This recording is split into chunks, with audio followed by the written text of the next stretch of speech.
I'm right. Cause that's what, like, at the end of the day, both of y'all. Okay.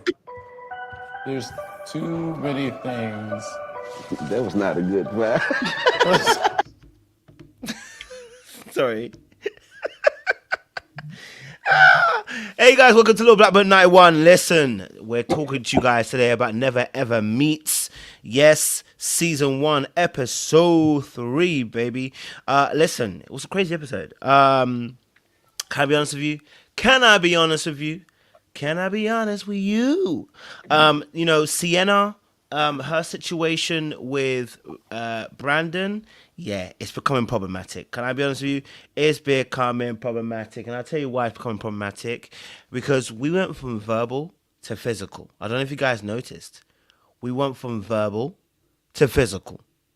Did you guys notice?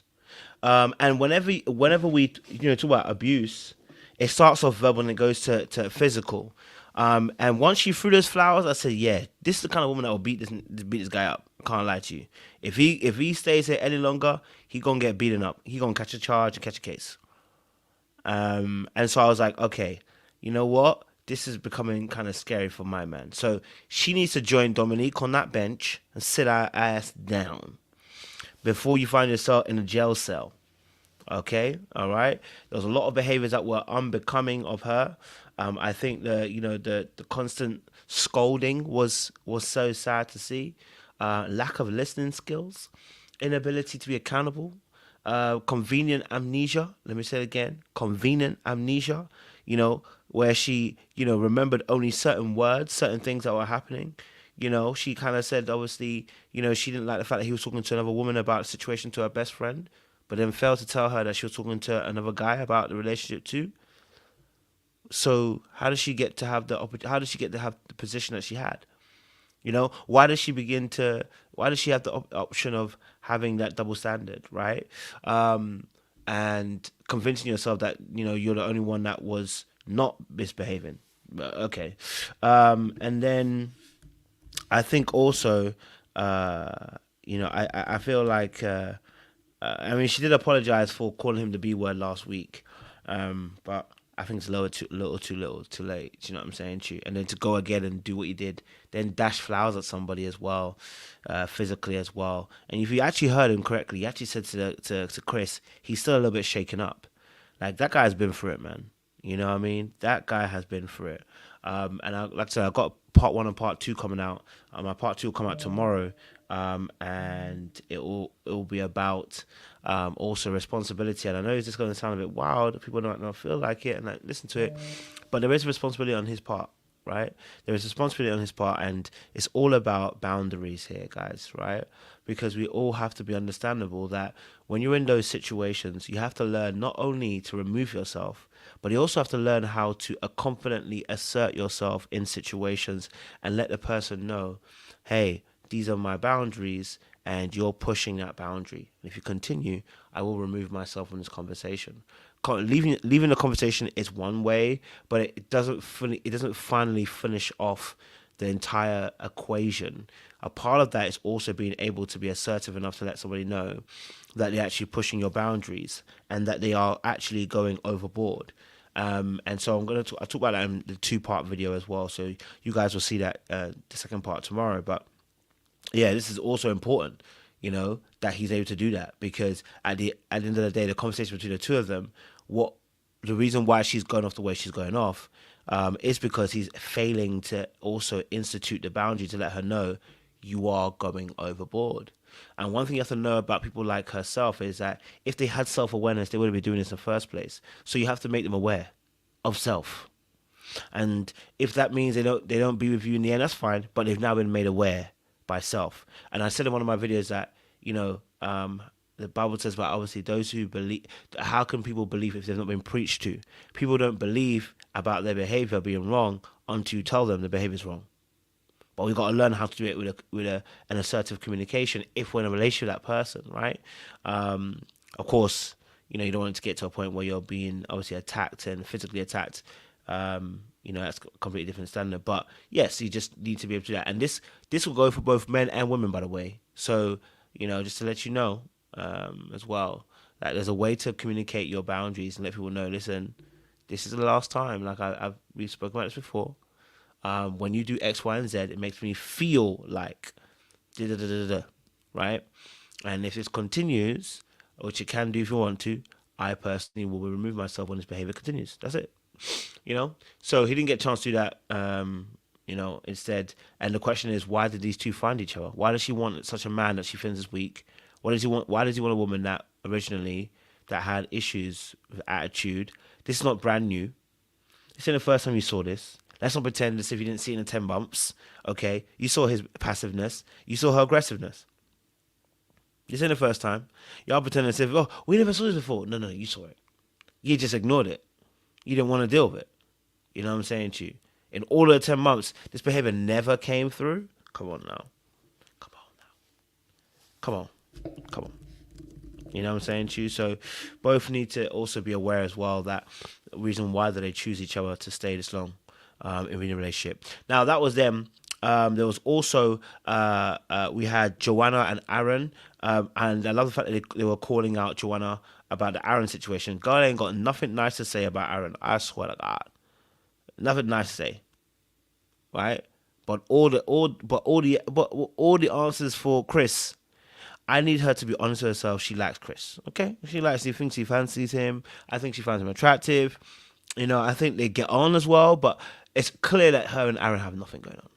You know what I'm saying to you? She can't say nothing nice about that boy. So for me personally, I'm like, something not quite right with that, Something not quite right with that behavior. You know what I'm saying to you? And obviously people are noticing as well. Who made Diamond and Aaron counselors? I need you to sort out your issues first. Okay? All right? Who made you counselors? All right? Yeah? I mean, it was a great job they did with Sienna and Brandon, but who made you counselors, please? Yeah? Who made you counselors? We're still trying to figure out how Byman decided to marry somebody else. So, who made you counselors? Obviously, Milli and Greg, how quick, how fast, how slow? Me personally, looking at Milli and Greg, I don't know. She was like, I wanted it to be so, almost like she's like, I guess she wanted him to kind of, I don't know. She wanted him to kind of be a bit more romantic, kind of like, build up to it. I think she felt like it was a little bit forced and rushed. Again, because I didn't show all of it, I don't know what's going on. I didn't see everything, but I felt like in those moments, I can understand what she's saying. I don't know if it's all the way true. I mean, to be honest, hey, you can only go by what they say. So if she's saying she wants to get a certain speed and she wants a certain kind of energy from him, she was like, if I wanted to kiss, I would have leant in. I was like, what? I was like, babe,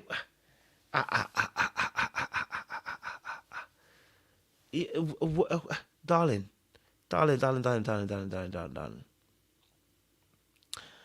What fantasy do we want from the situation? And does that fantasy actually exist? Is it actually real kind of fantasy we want? Again, I don't think they're not the worst or anything. It's just I just think to myself, what kind of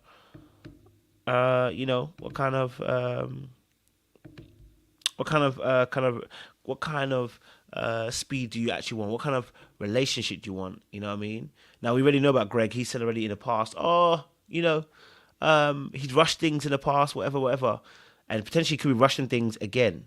But like I said, there's nothing really bad about them per se. Nothing that really stood out on a craziness.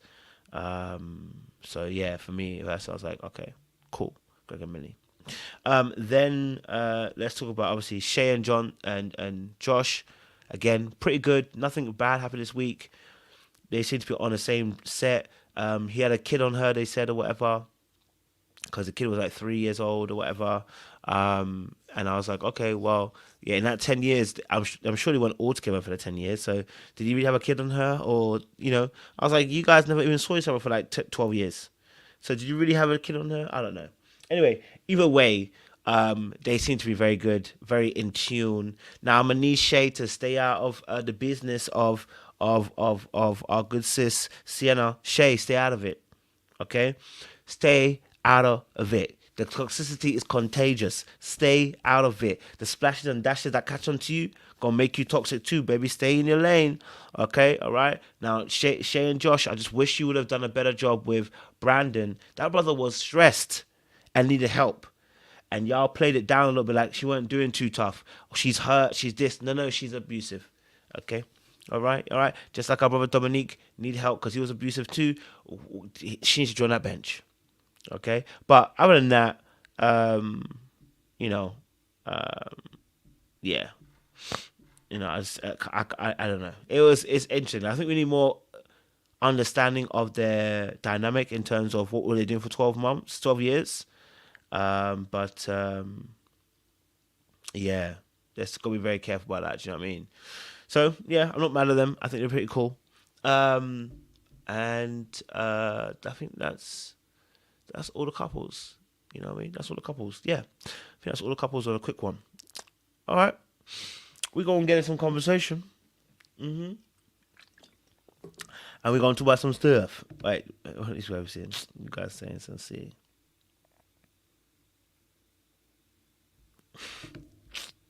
I hear it. All right, let me get Sean and Jay up, man. Y'all killing me up in this thing. What's really good, guys? Why are you laughing like that, Jay?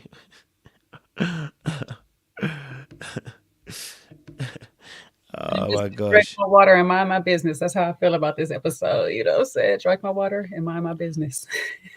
Why you gotta drink your water and mind your business?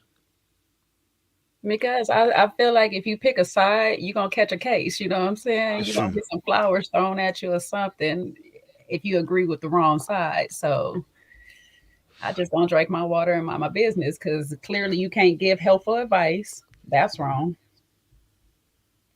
If you own the side, you're still wrong because you're on the wrong side of correcting people. Mm-hmm.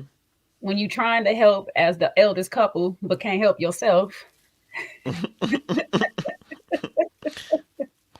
Come on, somebody. And clearly, the people that need to be minding their business because they want to forgive baby mama, baby daddy situations. You know, they just be all up in it. So me, I'm going to take my own advice. I'm going to drink my water and mind my business. But I'm going to talk about this episode like it is my business.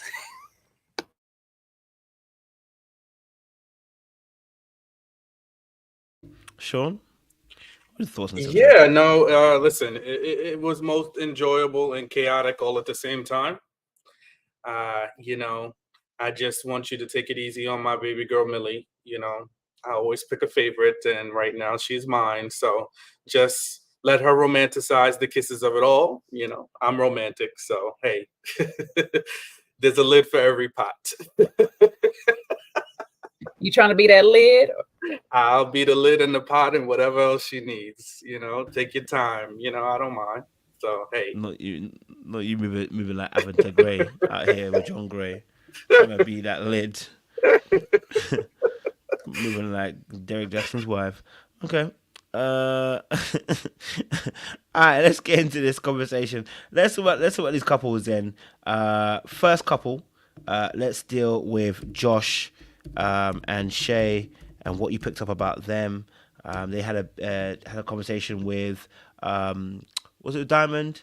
Interesting, I don't know why they decided to choose Diamond. I mean, I think she's the most outspoken, but that's probably what it is.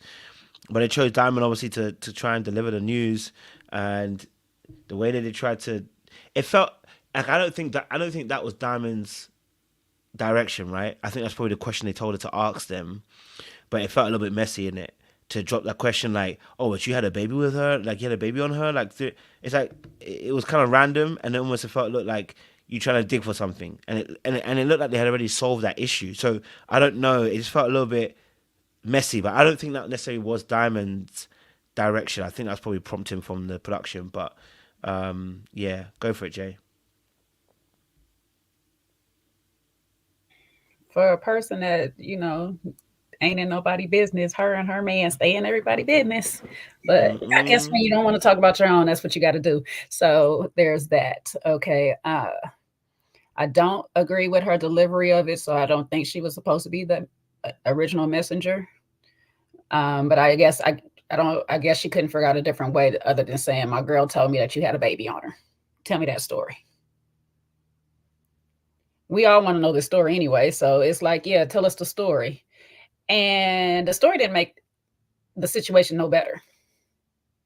So it's a roommate. And peep this, I always listen to how people talk about their situations and stuff like this. This is the mother of your child now.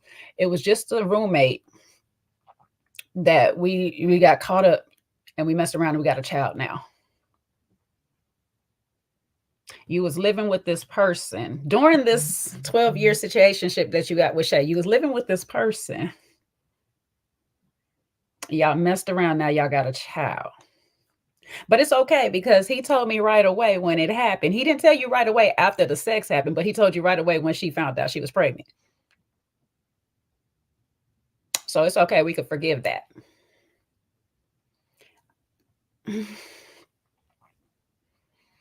Okay. Okay, but he ain't gonna have no more kids unless it's with Shay.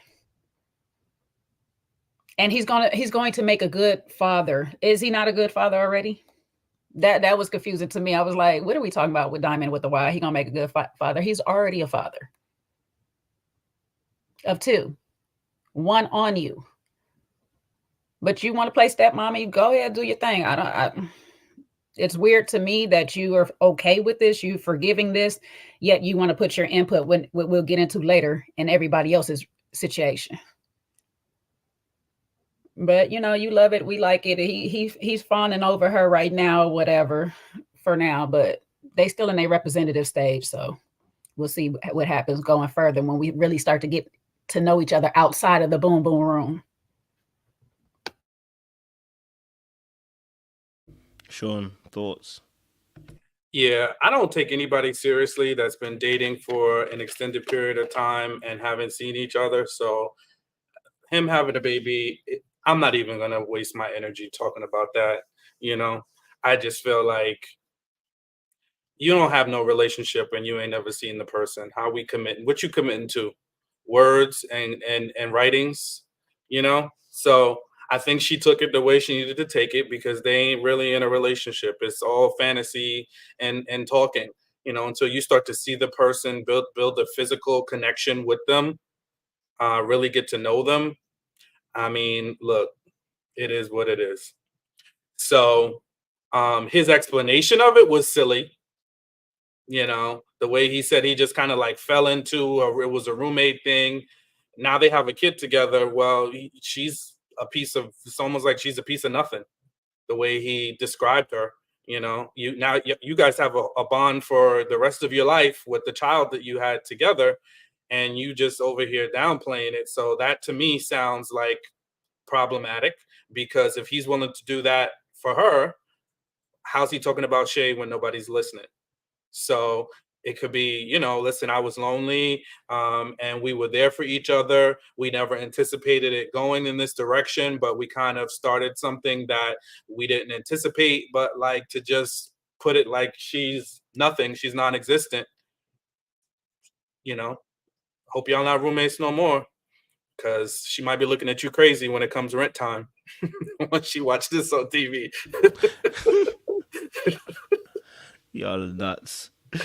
Oh man, that's crazy. I mean, listen, I guess obviously being in a position where I've seen some madness in my life, you know what I mean? Sometimes it really is a one-time deal. I mean, I don't think it is, it's your roommate. So, but I mean, you know, sometimes, you know, that wasn't your intention wasn't to have a kid. Your intention was to, you know, mess around, get the rent paid, you know what I mean, and enjoy yourselves, right?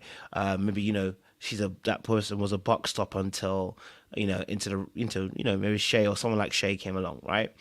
And so it sometimes, you know, sometimes the wording that we use is incorrect, right? It's you know, I think he got put on the spot a little bit, and I think he incorrectly kind of described the situation, or maybe I should say there was a better way of calling the situation. I think he was trying to downplay it to make it look like it's not nothing compared to what him and Shay have. Do you know what I'm saying to you? I think there could have been a better way of dealing with it, maybe saying it in a better way, you know, as well. But you know, the question is there more to that roommate situation? You know what I mean? Like, is there more? I think that's the real question I'm trying to decipher. Like, I'm taking what he said, but I'm just saying, I think, is there more? Because your roommate situation went once, probably wasn't once, right? It's, you guys probably would have been doing this regularly. There might have been feelings that got caught up as well, within that space. The kid is now 3 years old. So wait, has he still been living with her the entire time with Shay? Like, we don't really know those details. Of course, they didn't go into it. So there's those aspects that have to come into play as well, because if he's still living with her, that's a very difficult situation too, because he hasn't got away from her. So, or she hasn't got away from him. So that situation is still live and active. You know what I'm saying to you, right? How does she feel about you? We don't know. You know what I mean? Does she still care? Does she still want you? Is it more? Was it just more than friends? Yeah. So there's a lot of questions around it. I think that would give us a more detailed answer to make us understand just what kind of situation we're actually in. Because this could actually be, it could be as he said it is, and it's like, we're good, we co-parent, we're good. Or this could be a situation where actually going down the rabbit hole, this is actually a very much deeper situation, you know? So yeah, that's my thoughts. Yes, Sean, go for it. So you telling me Shay was celibate this whole 12 years, or abstinent this whole 12 years too? Of course not. Okay, so like, you got to be kidding me. Like, come on, this is, she's applying to be a nun, because that's the energy I get from her. You know what I mean? So let's just be real. Like, cut the crap. Like, he wasn't celibate, and neither was she, or abstinent, or whatever the lips galore. Get out of here. That woman was not celibate. She was not looking. I was selling a bit. Maybe she's been abstinent for a little bit, maybe she was abstinent for a little bit. Maybe during that period of time, she was, abstaining, but come on now, 12 years. They didn't need to be in that intimate room for 2 weeks. I'm just saying, though, how fast she jumped on that man. She wasn't abstaining that. If you abstaining for a long time already, you're not pressed. I see you. I'm glad to see you. I'm like, but I'm not going to the shower as soon as I see you. Like, we good. We good. I've been holding out this whole time. Let's make it special, right? At least make it special. You've been waiting. Shower? That ain't special. Look, what time is it? It's 9:35, right? So it's midnight somewhere. So hey, you need some time to let things get acquainted, and 12 years. You could call yourself a virgin again.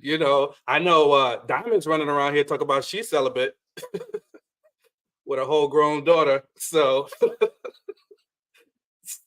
hey, I guess that's the theme running around Never Ever Mets. Never ever sex, that's for sure.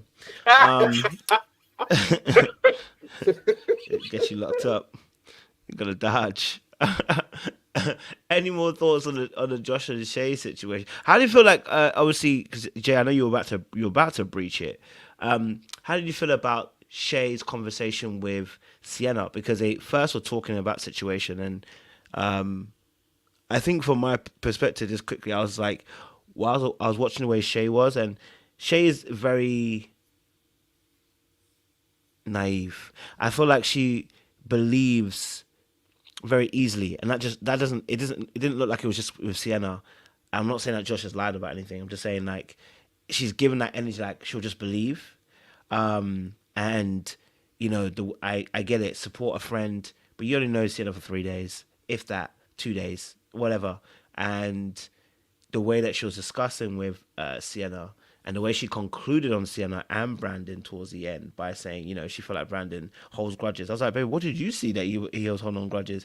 But how you going to see Sienna, such a sweet girl, and then see her throw roses across the room? And that anyway, that clip we'll talk about it later. But they literally saw her come in the room, watched her. Their eyes actually turned to her, see her, which means she's holding those flowers for a little while. Okay, probably had a little rant while she was probably there, and then dash some things. You get me? But what's your thoughts to Shay and Sienna's kind of conversation and stuff? Like, how did you see it? sometimes, as in being a friend, you just let your friend vent, but you keep your comments to yourself. You keep your thoughts to yourself. So you just stay neutral. You stay out of it. Like I say, you drink your water and you mind your business, what she should have done. She could keep cleaning, let her vent all this as she want to. You know what I'm saying? You can ask her a couple of more questions, but you don't feed into the foolishness. You don't know this lady well enough to feed into her foolishness. That type of stuff is when you with your homegirl, you know your homegirl ain't about to talk to this man anymore or whatever and stuff like that. And we just want to keep clown and get over it. I want to make you feel better or whatever. So we'll cater to the foolishness. But here in this moment, I don't know you, ma'am. I don't know that man. I know what I've seen so far, but I'm cultivating my own relationship over here. So I don't really have time to be entertaining what y'all got going on. So I'm not really going to be like, yeah, he ain't doing this. Yeah, he hold grudges or whatever and stuff like that. Like he's supposed to let go of the B comment. And on top of it, Sienna's giving half information every time she gives out the information. So unless you're not present to the actual full altercation that be taking place between the two of them, you only getting a biased recant from Sienna on what really happened. And she's always making herself seem like the victim in her retelling of stories. So if I want to be involved, my only way I'll be involved is I'm gonna listen to Sienna, then I'm gonna go down to Brennan and listen to him, and then piece the two together. But I'm not gonna sit here and make a judgment on two people I don't even know and just be like, I just take your word for it, sis. He just out here doing this, that, and the third. I heard you, girl. Yep, you should let him go. Yep, he ain't no good man. You was doing everything you can and all this for. After just 5 minutes ago, she was just cussing this man down and calling him all kind of names. And I know that circled through the house by the time she's sitting here agreeing with him. But he's supposed to just let it go that he been called out his name. Now, if you want to ignore your man sleeping with his roommate and having a whole baby on you, that's fine. Do your thing. But stay out these people's business. Ignore them like you ignore that. Okay? Mind your business like you was minding your business when it comes to your own man.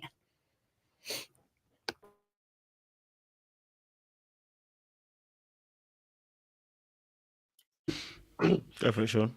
Yeah, I'm gonna, she just seems like such a nice person.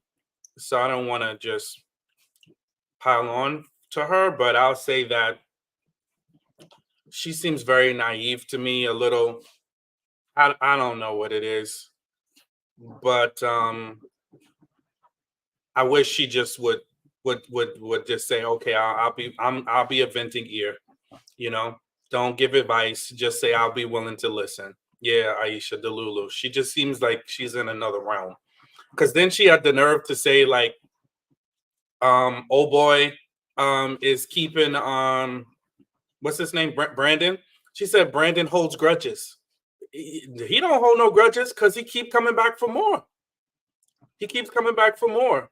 He actually doled out an apology to her for what I still don't know. I'm not sure why he needed to apologize to her for anything.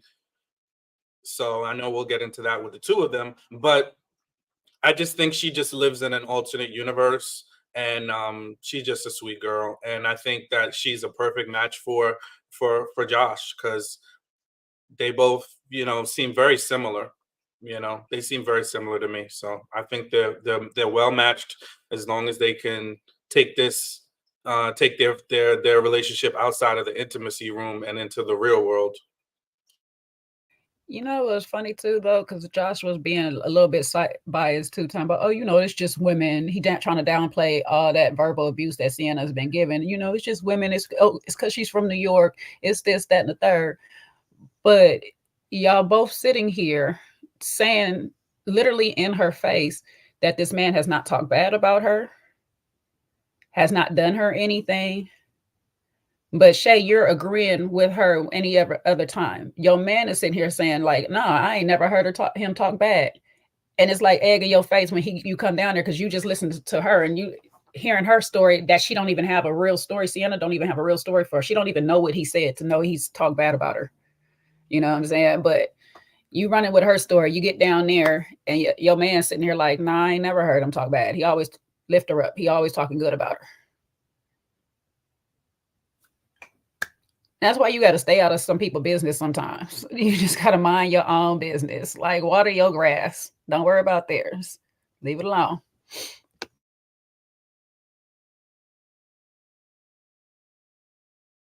You ain't telling no lies. You didn't tell no lies.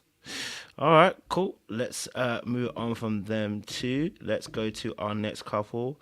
Obviously, Chris and Chris plus. Why is her name gone out of my head? It begins with an S. Sandia. Sandia. Yes, thank you.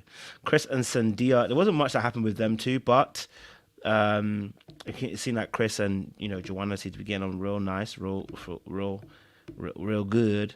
So I want to get you guys' thoughts on Chris and Sandia, because again, they had a conversation, I guess, at the table. We didn't see Sandia, we just saw more Chris and Joanna having a conversation. So I want to get your thoughts on their situation as well going forward. Welcome to the panel, JR. Good to see you, bro.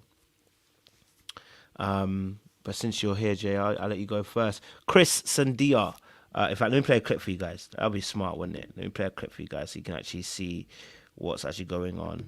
But in the meantime, you go for it, Captain JR. Talk to us.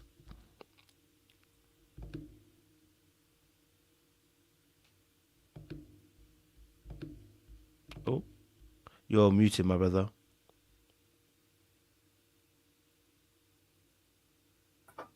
Yeah. Good evening, everyone. Yeah.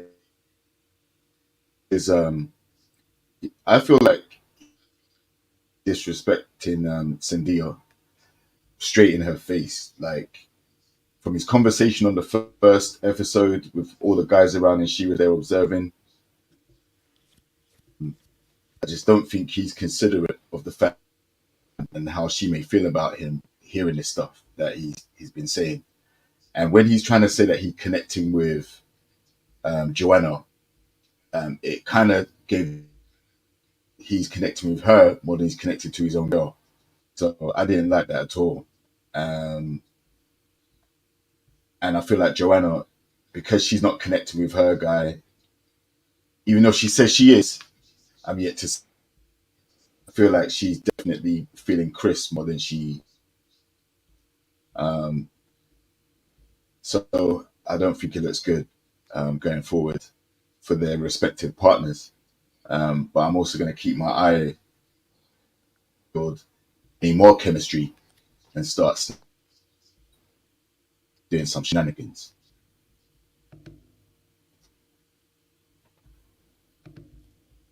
Appreciate it, Sean, what's your thoughts on this situation, Chris and Sandia? Chris likes to talk a lot. I know that for sure. He just be getting to bumping them gums. I know he was talking about his meal prep and, giving some commentary on the other couples. He's talking about the chemistry that he has with Joanna, but I don't see the chemistry that he has with Sandia, and I don't see him really talking a lot about their connection. I hear him adding his commentary on everybody else, but I don't really hear him speaking volumes about what he thinks about her, how he really regards her, the things they're doing on their relationship to work on it. I don't hear any of that stuff. So I don't know. I don't think he really fancies her that much. I think he thinks she's cool, but I don't, when we talk about when you like somebody, like you really like somebody, you like their energy. I don't see that he likes her energy. I don't see any problems necessarily that have popped off other than her, listening in the wings and him telling how, his true feelings about the relationship. Matter of fact, he did tell us, I'm sorry. He told us, he said he don't feel the need to, be all up underneath her, and tell the world all about them. So I think, yeah. And she always looks like she's just hearing something or she's just catching wind of something. I feel, like Sandia is always like the last one to know. So I don't know about these two. I definitely hear that. Jay, what's your thoughts on Chris and Sandia? Yeah. I think Chris is keeping Sandia like she's that girl you take home to your mom, that girl you eventually wife one day after you done ran her through the muck and just caused hell all up and through her life for about 12 years. You know, just make her a long-term girlfriend, and then one day you just wake up and say, you know what? F it, let's get married. We ain't getting no younger. Let's do this. You know what I'm saying? Cue that song. But he don't fancy her in that regards, because when he talks to Jody, he lights up. When he talks about Jody, he perks up. There's a big difference. You don't even talk to her the same way. And I kind of rated them on Friday the same way. Jody and Chris both talk down to their partners. Jody's a little bit more worse than Chris is. But when Sandia was giving him suggestions on how to work out without weights in the house and stuff, it was, I don't like that. It's always shooting down something she says, you know, and that plays a part into making a person feel more insecure, more like, oh, you don't need me, or even I'm not good enough for you because nothing I can do is right. And they both, I don't know if they notice that they do it to their partner, but they both doing the same thing. Jody is just more on an obvious level than Chris is, but he does the same thing. He tears Sandia down in little ways or whatnot. And that's because his confidence and his insecurities are high. His confidence is low and his insecurities are high with himself. So to make himself feel better, what he has to do is break her down a lot more. And that also keeps her in a realms of depending on him, needing him. So hopefully she recognizes it, that, you know, he's not giving me the love and the attention that I deserve, and tell him about it. And if he actually fancies her and values her, he'll make the changes that he needs to. If not, she can go about her way. So hopefully she's recognized her worth. Definitely good points. And I think watching Chris and Jody, like we say, they're exhibiting behaviors of hating their partners, man. And, you know, I use the word hate like the Bible uses hate. You know, Jacob hated Leah. You know, it's the same kind of thing. I don't like you. You know what I mean? I don't like you. I never liked you. I ain't gonna like you. And I feel like Chris and Jody were their partners. And I think with Chris, you know, the fact that the fact that Sienna is even still there, it's what's even more frustrating. That you're wanting to stay, you know, you're wanting to stay, you know, in a situation where, you know, you're being undervalued. You know what I mean? And this situation isn't beneficial to you. If we're honest with you, it's not beneficial. You're not getting what you need out of the situation. You're getting less than what you actually deserve and actually what you want. And he because he doesn't like her, he's able to say these things, right? He's got nothing to lose. You know, he'd be saying all the the nice words with Jody over the table. Jody be saying all the nice words to him over the table. You know, pretty much flirting almost in a sense, and people can sense it. The disrespect is even increasing. Like the more that, and this is again goes back to people actually not being dealing with disrespect from early. Disrespect from early. If you don't nip it in the bud, it does become a greater problem later on. And you shouldn't be afraid of losing something if that thing that you're losing weren't even good for you in the first place. You shouldn't, right? If that thing wasn't working for you, wasn't good for you, don't be afraid to lose it. But yeah, Chris and Jodie, I mean, they're not the worst human beings ever. It's more of a case of they don't like their partners, and they're showing it clearly. You know what I mean? So yeah, I'll leave it there. Any other thoughts on Chris and Sienna before we move on? Yeah. All right, let's move on. All right, cool. Let's get to the next couple. Let's talk Diamond and Aaron, who became the counselors of the show today. They were counseling everybody out, and getting everybody business. Yes, Sean, go for it. Yeah, I needed a trigger warning. It seems like every episode I need a trigger warning, whether it's DV, now it's my eyes are being assaulted because I don't know why OWN needed to show me that man putting that woman's foot in his mouth, because I'm still traumatized by that. I'm sorry. So I'm gonna sign up for a coaching session, Kojo. Hopefully, as a panelist, I can get a free, hour, and we can unpack my trauma because why do we need to see that? A foot rub, I don't have a problem with, a nice rub down, but why did he have to put her whole foot up in his mouth? I got a quick question. Can we get a 2-for-1 special? Because we both got the same traumas now. Me and Shine suffer from the same condition. The first.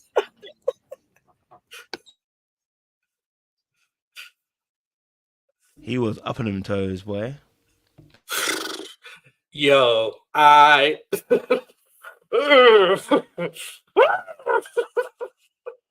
it was like the narrative. It's like you have to narrate the scene and everything. It just really, it's like it's like you gonna tell me what's about to happen. They could have cut it. Like production is always accused of leaving things on the editing room floor. I just wish that could have been left on the editing room floor. Leave them to their intimacy room. Let them have their moment, whatever the moment consists of. I don't want to see that. That was too much. So now that I'm past that, thank you for listening. Thank you for letting me vent. That's just, I needed to vent. That's what Sienna needs to learn. Just tell people what you need. I just need to vent. I needed to get it off my chest because it's something that bothered me.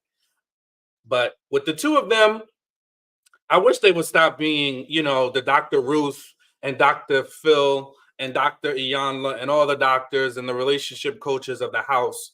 Because I need them to focus on them, what they're doing. They all up in the intimacy room talking about other people's relationships. No. Those are the things, those are red flags in a relationship. If all you're spending your time doing is talking about other people, we're in the intimacy room. That's a time for us to connect. That's a time for us to connect. Let's talk about some of the things that we're working through. I don't want to hear about nobody else's drama. I don't want to hear about nobody else. Unless they're coming in this room to, join us in the activities, then I don't know why we're talking about them in the intimacy space. You know what I mean? So I just think they need to lean back out of that role. I know they're the elder couple, and that's great. Wisdom does sometimes come with age, but it don't always. It don't always. So, that's what I think about these two. They seem like they have a capacity to make it. It seems realistic, and I wish the best for them. I just want them to stop talking about the other couples. And I don't know, maybe it's me, maybe, I'm projecting here, but even when Diamond got on the phone with her daughter and it was almost like she's telling her daughter about what they're about to do, it's like, I don't know. I guess I'm projecting the way I feel, but I don't want to talk to my parent about, and I don't want my parent telling me when they're about to get it in or they're about to do something. I don't want to know. Do your business, whatever you have to do. You're a human, you're grown, you're adult. You need to do what you need to do. Let me be in a mystery about what happens between you and the sheets. Too much.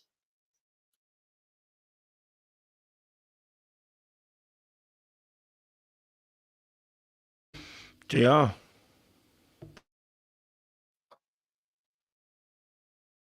Had me facing, bro. You had me laughing. Yeah, I think they're trying to assume the role of the elder statesman of the group because of their age or whatever. And like you said, age don't necessarily bring wisdom. But I think they're doing it in good spirits. Like I be like harmful or malicious with what they're doing. I think their cohort, the fellow couples, work out if they can. I was also put off by him making love to her feet with his mouth. That was gross.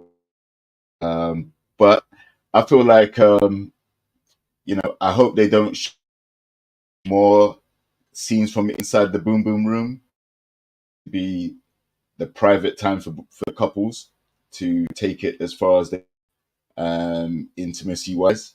I don't think we need to.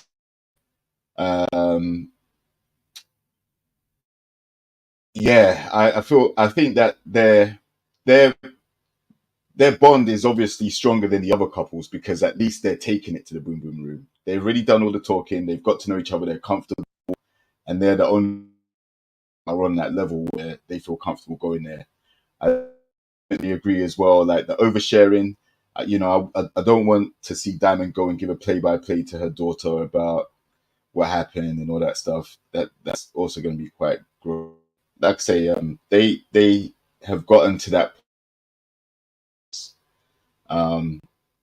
They're both grown, and if they feel comfortable, then I can't hate on it.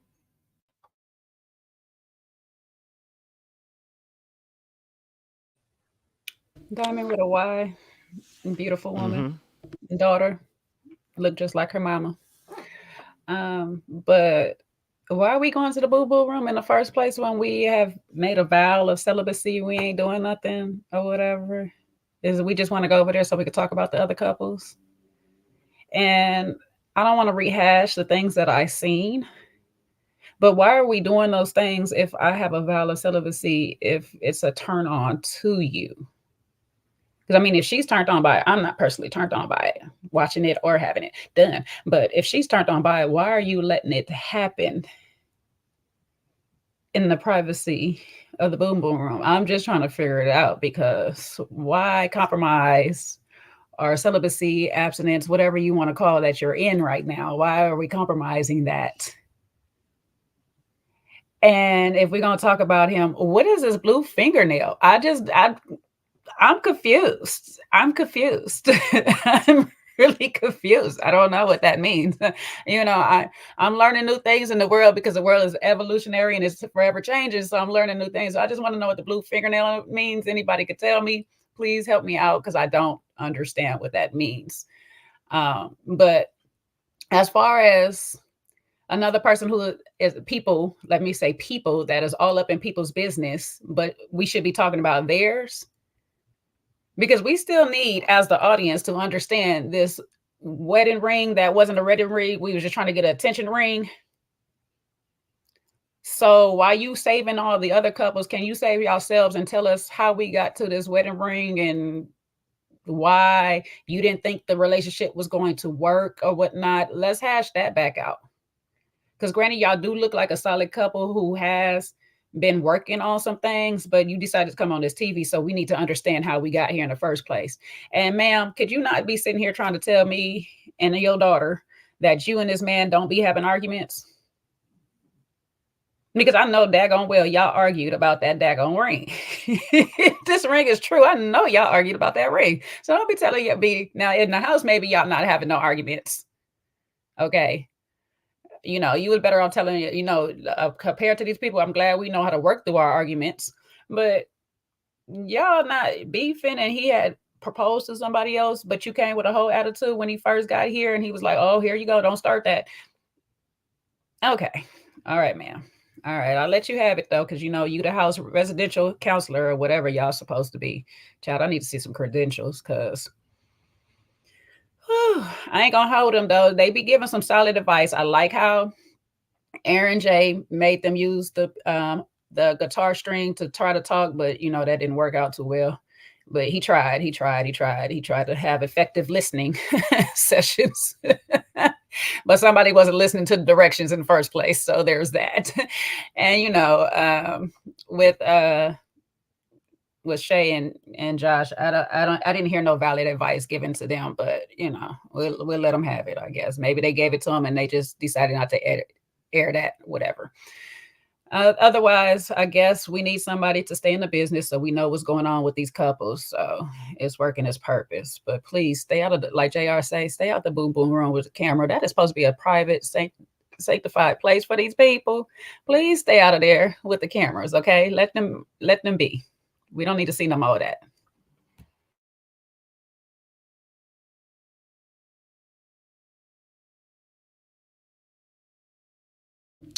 Definitely hear you on that as well. Definitely hear you on that. Any other thoughts on Diamond and Aaron before we switch it again? No. All right, I appreciate that. Let me just shout out to why is it done like this? Why can't I do? Have they changed things around on StreamYard? They have, haven't they? They haven't done the split. What are they doing? Okay, so I'm gonna have to do it that way. Okay, cool. Allow me to do it. I did want to Yeah. add some positivity because I felt like I came down on them hard. You know, I struggle with my empathy these days. So, but I did like that they were a safe space for Brandon. I think he definitely needed that. He needed some good counsel and some balanced feedback from a woman and a man. So I do appreciate that they took the time to try to like pour into him. So I thought that was very positive and, really healthy that they helped him because, I mean, listen, after Sienna thumped him, he needed to be built up. So I'm glad that both of them gave him some constructive feedback and, were very supportive. Appreciate that, Sean. Yep. Let me just shout out to the members. I know we've got a new member coming through. Let me click on the link. Yes, shout out to Ari for this. Thank you very much, Ari, as always. We appreciate you for helping other people to be a part of the community. It's always nice when we do some stuff. Here we go, like that. Beautiful, beautiful, beautiful, beautiful. Thank you, Ari, for that as well. Much appreciation. And I know we got a new member joining us too. If I can find a comment. I don't know what stream you have done. They've taken away the thingy, which would make it easier. So I'll find that comment in a second or two. But yes, we're gonna. Oh, there we go. Yes, the Delay Aya. Shout out to you for joining as well. Thank you for joining the membership and the people them. And we Is appreciate your start section still gone? That's where it comes from. Yeah, it's gone. Like I that's can't weird. see it. But it's still on Is my yours side. there? Yeah, I can see it on my end. That's crazy. Okay. Yeah, that's weird. I don't know what's going on there. Maybe I need to refresh or whatever. Who knows? Okay. Cool. Let's shift it again. Let's talk, obviously, Greg and Milli. Milli. Let's talk about Greg and Milli and see what your thoughts are on these two. Someone say slow it down. Just want to get to know you. I was going to sing two different songs, actually. I was going to say slow down, get to know you like Boy Valentino, but all I could hear was slow down, get to know you, so I can show you. And I was singing Missy Elliott. But what's your thoughts to Greg and Milli? Yes, Sean. Because Sean not ready. So. Hey, meanwhile, before Sean go, I got the Little Mermaid in here. All you got to do is kiss the girl.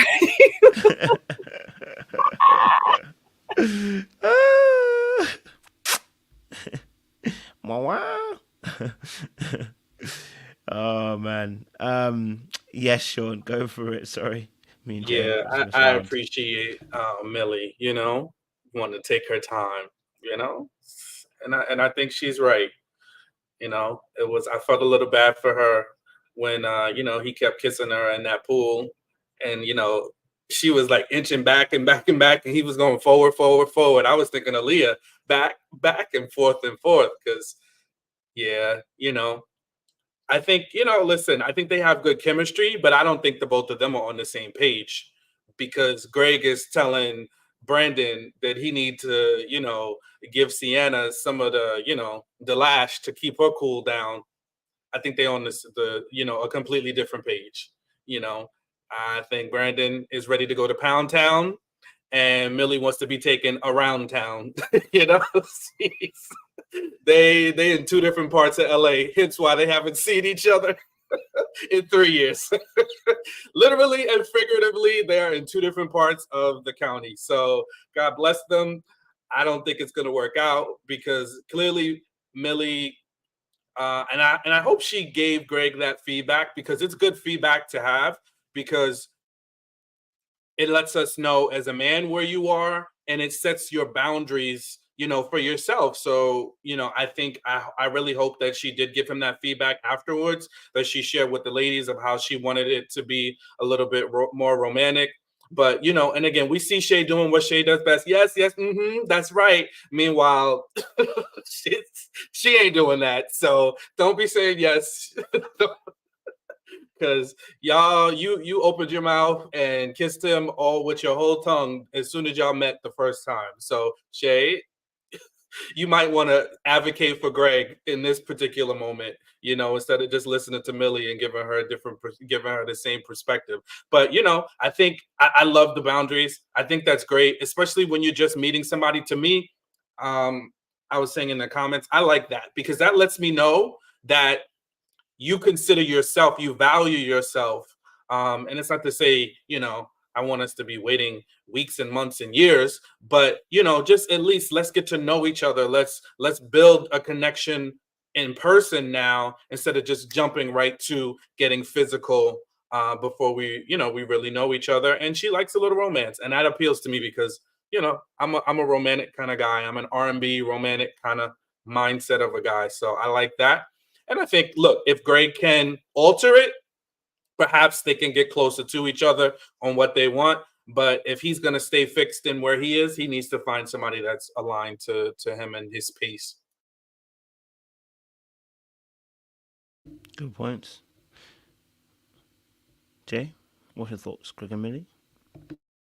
Yeah, I agree with Sean. He needs to find somebody that is in the same race category that he's in because she wants to take it slow. She's not trying to go for that. And I mean, it's not that she's trying to take it slow. According to what she told the girls, is that she's waiting for this build up, something grand to happen within. She wants the butterfly. She wants the anticipation feeling. She wants that I just want to touch you or whatever. And I don't see if something must be off between both of their energy, because if we both in a hot tub, I've been sitting on your lap all this and I don't feel that, one of the two of y'all, if not both, got an issue. Now, I will give her this. Because he has been coming at her every 5 seconds about being in Pound Town, and clearly she is not a neighborhood. That's not her neighborhood she belongs to. I can see her hesitation because that's giving her a pause, like something about you I just don't trust. And I'm not going to say that he has to work extra hard because, it should be more easygoing, some more just a freelance chemistry, as she puts it. Like it should just organically flow to each other. It might be just her because she has her walls up. And I said this last week is them walls is kind of strong, and we're going to see how they affect how she dates in the real world. And I guess apparently next week she'll be telling us why these walls are so daggone strong, because there's something that's going on that's preventing her from opening up just enough to feel anything with him. But you've been talking to him for 3 years. That's kind of weird to me. You've been talking to him for a long time, but you still don't feel no butterflies. You still don't feel anything, like just at least for a kiss. Now I can understand maybe we in a hot tub. I don't want to give you a kiss up in here because you might get the wrong idea and try to do a little too much or whatnot. But I mean, we can get out the hot tub. I can get sit with you on the couch, and then we might be able to cozy up and give a little kiss.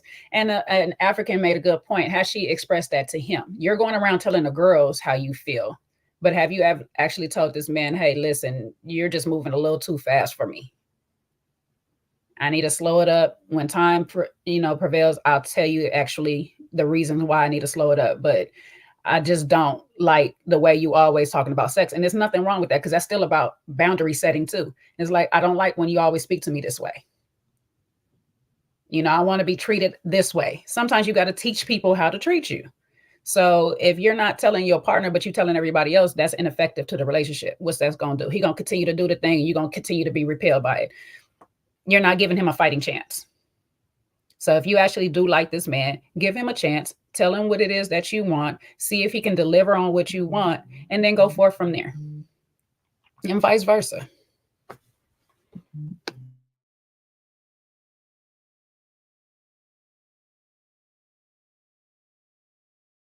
Go for it, Jay.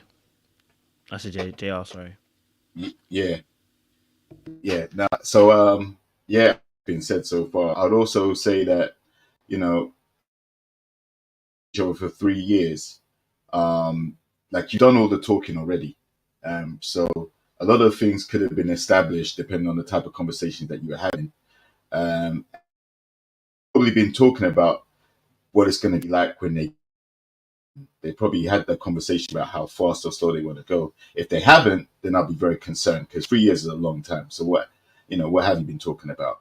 And then you also know that you're going to be meeting, so there is the potential for you to have some alone and build on whatever connection you've had. I think the pool setting, late night pool setting, both half naked in the pool. I think to some people that quite a romantic setting or a good place to try and establish where you can go physically, right? But I think that if she has reservations about how, she definitely should tell him as soon as possible so he doesn't make the mistake of overstepping the boundary that she has. And I think he'll also be quite receptive. I get the impression that he does actually like her and he's her and take the time necessary to build a connection in that way first, but yeah, he does kind of talk about going to the boom boom, these other things quite frequently, but also there are some people that would be doing that because you've had 3 years without it, that you haven't had any physical touch with this person at all. So when you do get into close proximity, i.e. she's sitting on your lap, you're going to shoot your shot if you're confident enough. And sometimes, the kiss may not land in the way that you expected it to. Didn't happen, or the earth didn't move, or she didn't feel it. So, I think with communication about how she's feeling and how the speed she wants to take it, then they can progress. I don't think it's anything serious at the moment unless he continues to try and rush her into doing something that she doesn't want.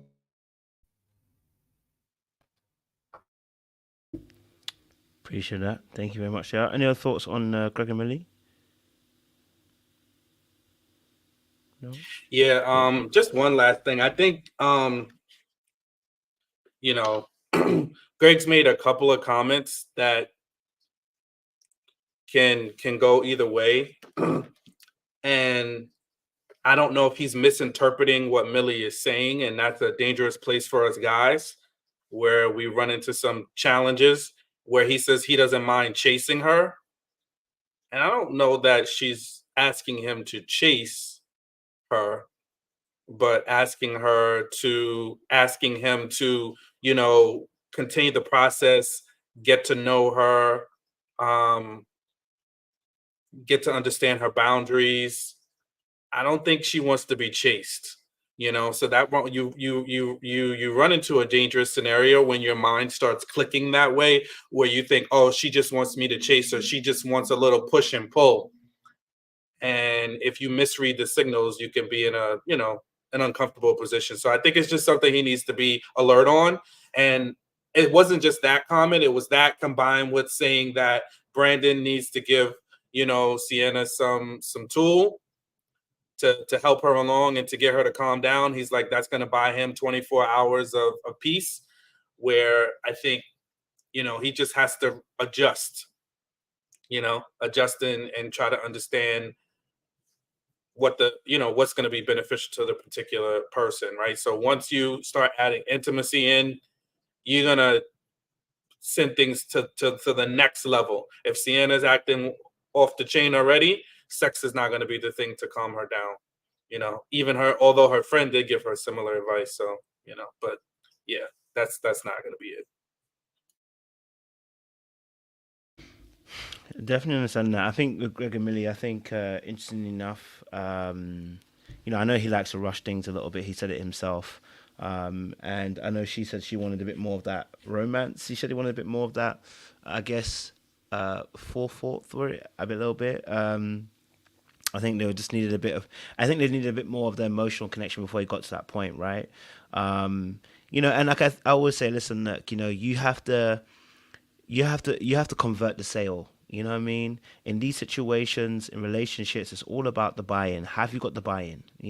Have you got the buyer convinced that they want to buy this product from you, right? And I'm making it obviously business-like, but it's like sometimes people jump in 2 feet before the product has been born. They get excited that the customer is a little bit interested, and they jump in without the customer actually being ready to buy.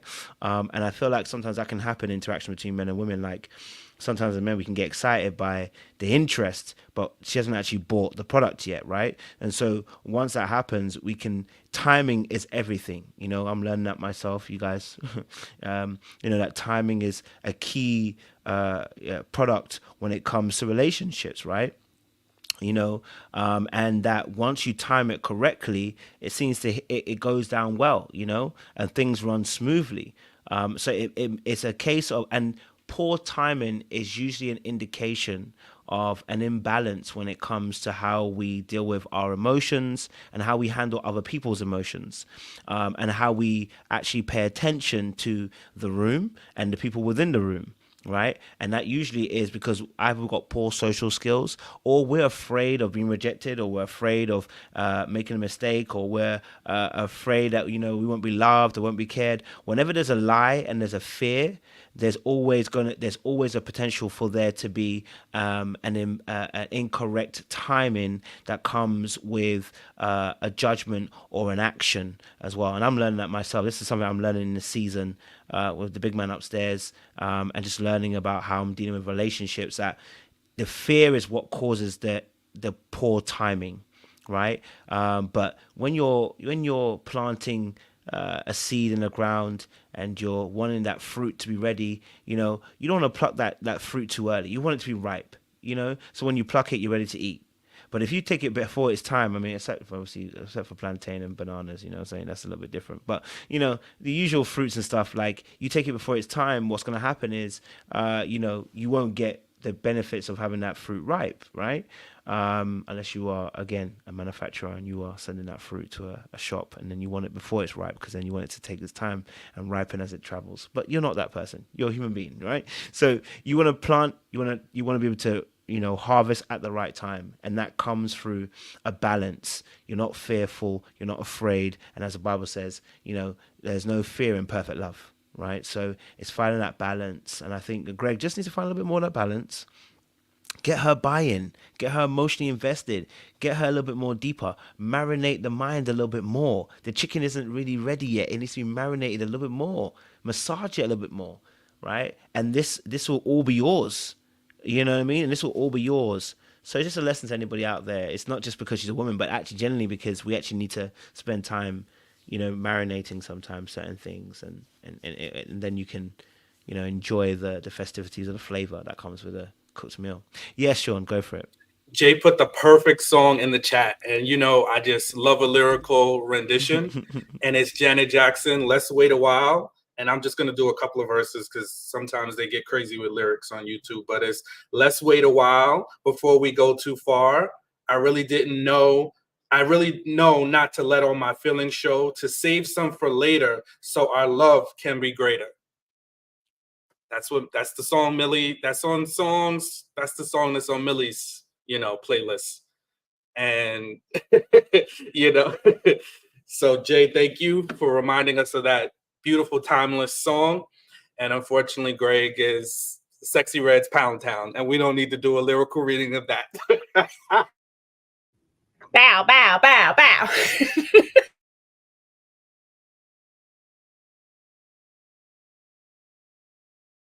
What about this point here? That it's 3 years, and it's 3 years, and yeah, that's what, Jay.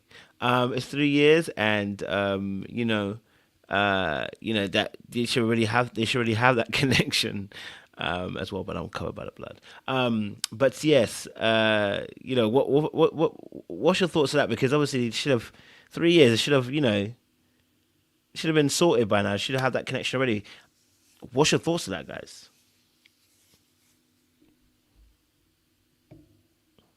I've already said my thoughts on it. It's like 3 years, you sitting on his lap, you in the jacuzzi, and you still don't feel butterflies, you don't still feel up tingling, you don't feel something. There's a holdup. Now, either he's giving you a pause for the cause by his behavior, or there's something within you that won't let these walls down to let him in. I guess as we continue to go through this season, we'll figure it out. I know next week she's supposed to tell us some stuff, so maybe it'll make sense on why there's a holdup. But yeah, somebody is not letting somebody in, literally.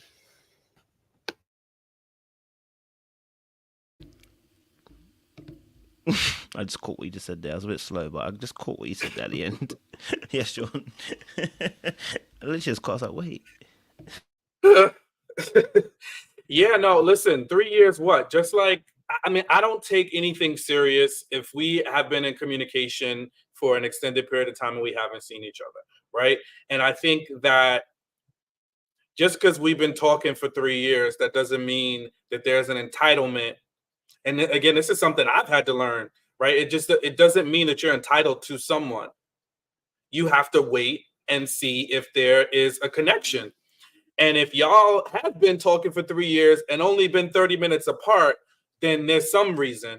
And clearly, the way Greg carries on, he hasn't been abstinent for 3 years. So he's been getting it popping. Maybe Millie hasn't, or, maybe she's had a relationship, or I don't know, whatever. But long story short,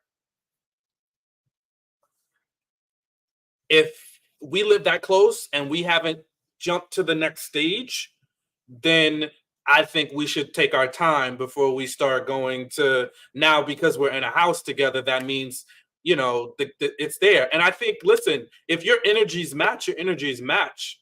I think that's the bigger thing. If they're both on the same time, like Shay and Josh are on the same time.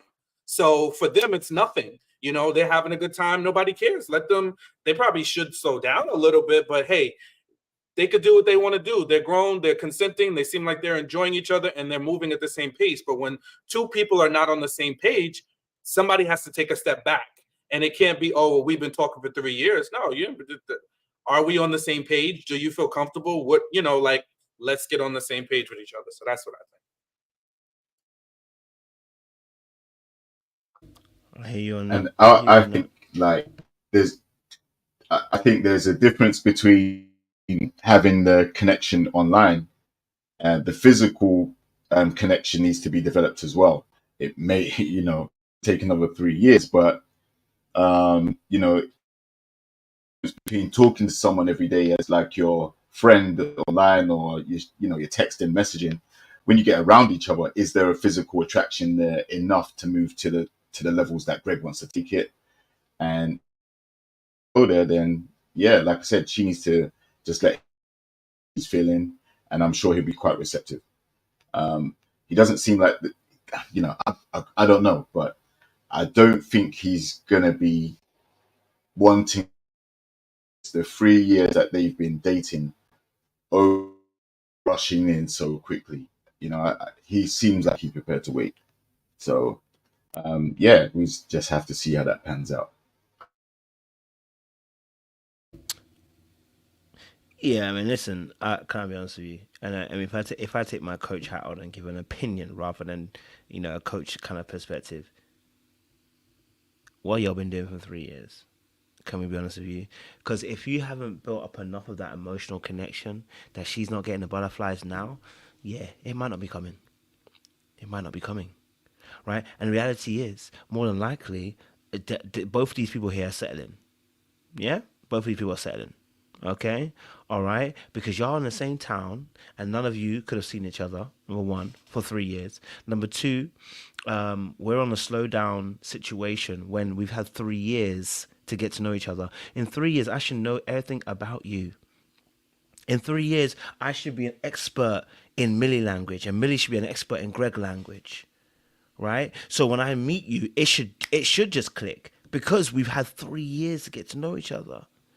right? Now, the reality of the situation is that she's sensing a particular type of energy, and I think that's what she's really fighting. It's not necessarily it's been 3 years. I think she's fighting the fact that, you know what, she want to give it up too soon. But it's been 3 years, darling. Okay, it's been 3 years. And the reality is, those 3 years have not been well spent. That's the truth. Because you see, in 3 years, you should be able to trust this person, right? Because it's an emotional connection. You've built that over the years.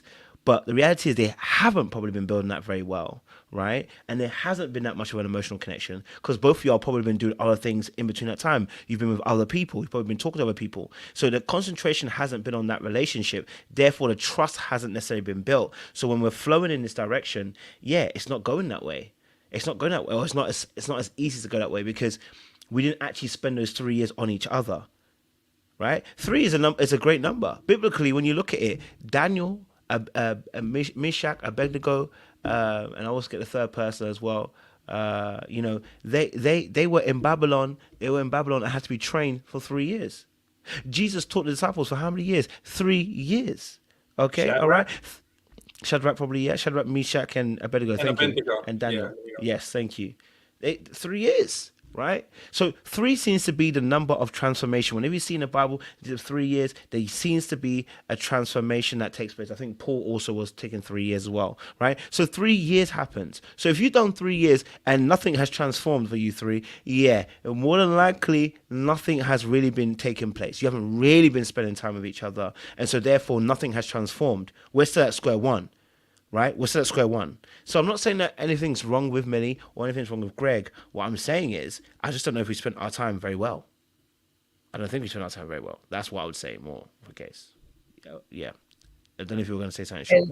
Jay. I was going to say, it's definitely given we've been talking off and on here and there, hit and miss for the last 3 years.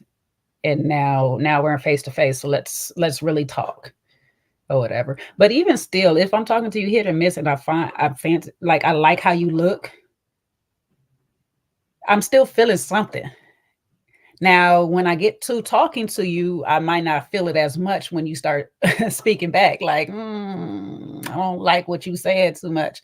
So that's why I said either her walls are just is made out of concrete, or he just keeps talking his way out of the boom boom room by trying to insinuate going there every 5 seconds. So maybe if he chills a bit on the sex talk, and that was her first thing that she said, she still hasn't seen the serious side. So everything is a joke. Everything is sexual innuendos with him or whatever. So I think that's also feeding into that she may have a wall, but it's making it worse. So I think Greg just need to change up his approach just a little bit and see how that plays out for him.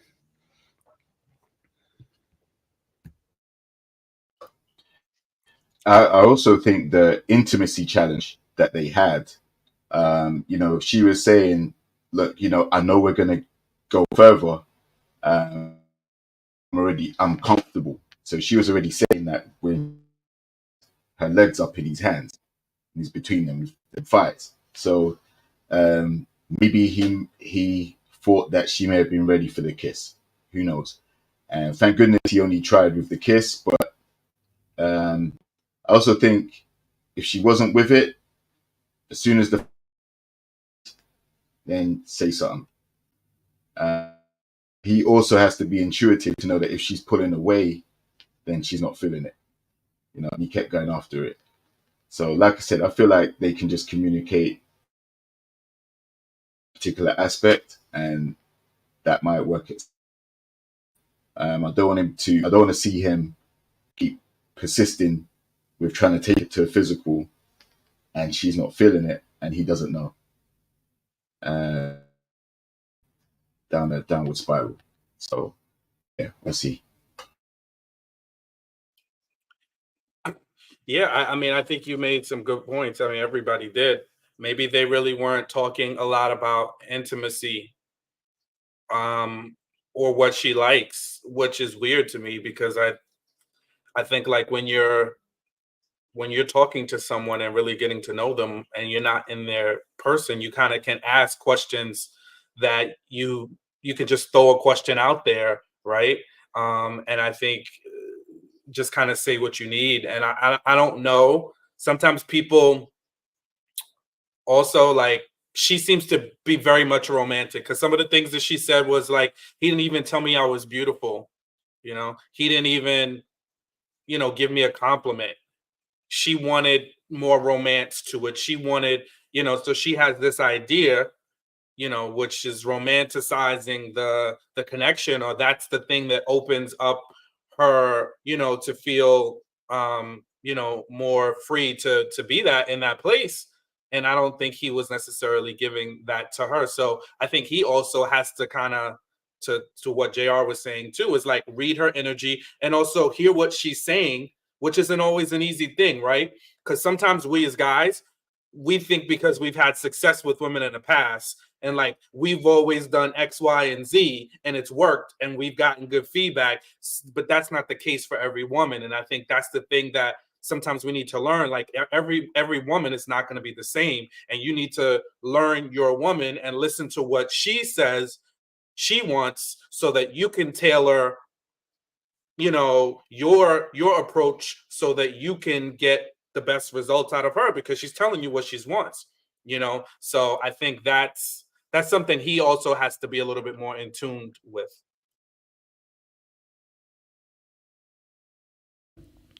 Good points. I definitely hear it. All right, cool. Let's move on to the one that everyone's been waiting for. Let's talk, obviously, Sienna and Brandon, because baby, this is the one that's gonna eat you up. Okay, all right. Sienna and Brandon. Sometimes these situations ain't too pretty. Sienna and Brandon's situation, they got into a bit of a kerfuffle. She threw some flowers at him. She's cussed him out earlier on. She don't listen very well. She had a pen in her hand and she didn't listen very well. But I want to get you guys' thoughts on Sienna and Brandon, what you thought of them two in this particular episode. Why are y'all smiling like that? What y'all seen that I ain't seen it? What y'all Right, know next about? comment. They're suspecting why why Greg may not be getting an opportunity with Millie. Hey, the way she leaned back, it might be true though. They say maybe he got a little bit of halitosis. He got a little breath issue, maybe. But it's all speculation. Halitosis. Oh, but wait, before we go on, she also said in the preview, I don't know if you saw, Coach, but she mentioned she doesn't know if Greg is ready to hear about her trauma. So I didn't even know she said that. Oh, wow. No, that's why I saying next week she's supposed to tell us what the issue, so that might help us understand why she got so this. I'm not sure what Millie, she might have something deeper to go on for, even more so why he needs to just, pause a little bit. Yeah. Okay, fair enough. I didn't know that. That's a fair point. We consider it. Okay. Oh, Deacon, tell to us, man. Sienna.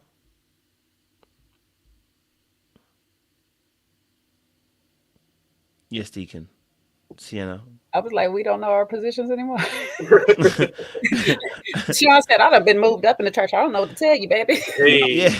He said, I don't respond to Deacon anymore. I was like, I didn't hear you. I didn't hear you say Deacon. I didn't hear that. My bad. Hush. In the name of Jesus. In the name of Jesus. In the name of Jesus. No, it's the snap for me. In the name of Jesus. Yo, I would never show up to church again. I'm sorry. You got one time to talk to me that way. She did need to be quiet a bit, though. All that howling and hooping, I don't know what she was going through. Just a little. I can't lie. Just a little bit. Oh, we don't going all the way into a whole different segue. But Millie, I mean, speaking of needing to hush and needing the unction of the Holy Spirit, not Millie, sorry, Sienna. Woo! Sienna, she needs Jesus. She needs a therapist, because this is horrible. And Brandon needs to learn boundaries, because I think he's been here before. Because I think his behavior shows me that he's been here before, and that he continues to try to acquiesce to her, or try to make sense of her rantings, and he just wants to just make it peace. So he's that person that when she's happy, he's like, I just want you to be happy, but he forgets that the other 80% is all chaos, you know. So I just really want him to have better boundaries for himself when it comes to Sienna, because she's a whole problem. I don't understand how she just worked herself up to be triggered all by herself.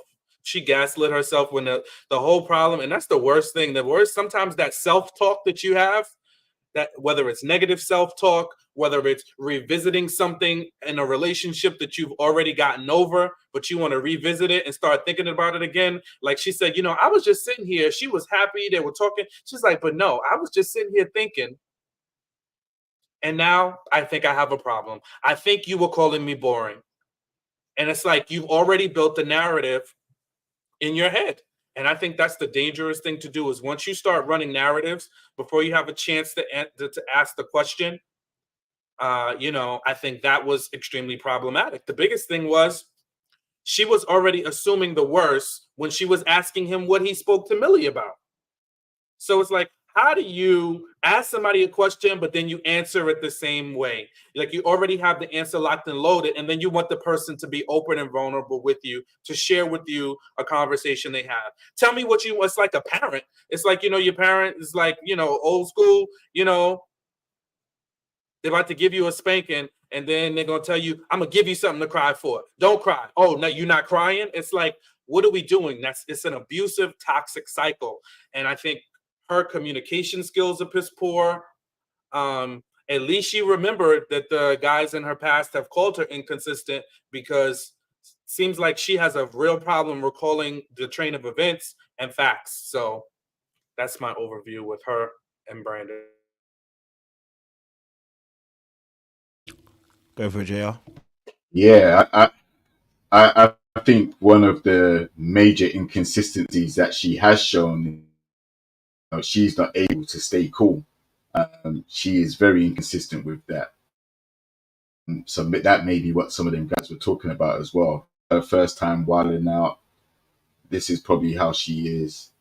Even when he tried to answer some of the questions at him, because she did have a lot of insults and questions at the same time, but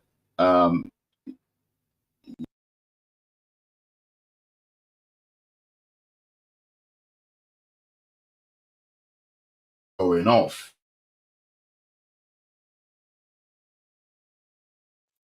JR, you kind of frozen, buddy. Witness protection, I got him again. Sienna to cut him off. Sienna was like, easy. Easy on the feedback there, bro. What did you say? What are you saying? I can't hear you. I don't want to hear you. Oh, by the way, we gotta shout it out for JR. It's his birthday today. He can't hear us. I'm trying to give him a little time to come back. JR, can you hear us? No, I think it's totally. Child, you should have expected that Wi-Fi, the inspector. Jay, don't be petty on the man's birthday. That's birthday love, baby. You know what I'm saying? These birthday shots. It's not a birthday roast. Jay want to roast you on your birthday. Right. You know, Netflix brought the roast back. That man was stuck as well too. He went out and came. It must be a UK thing.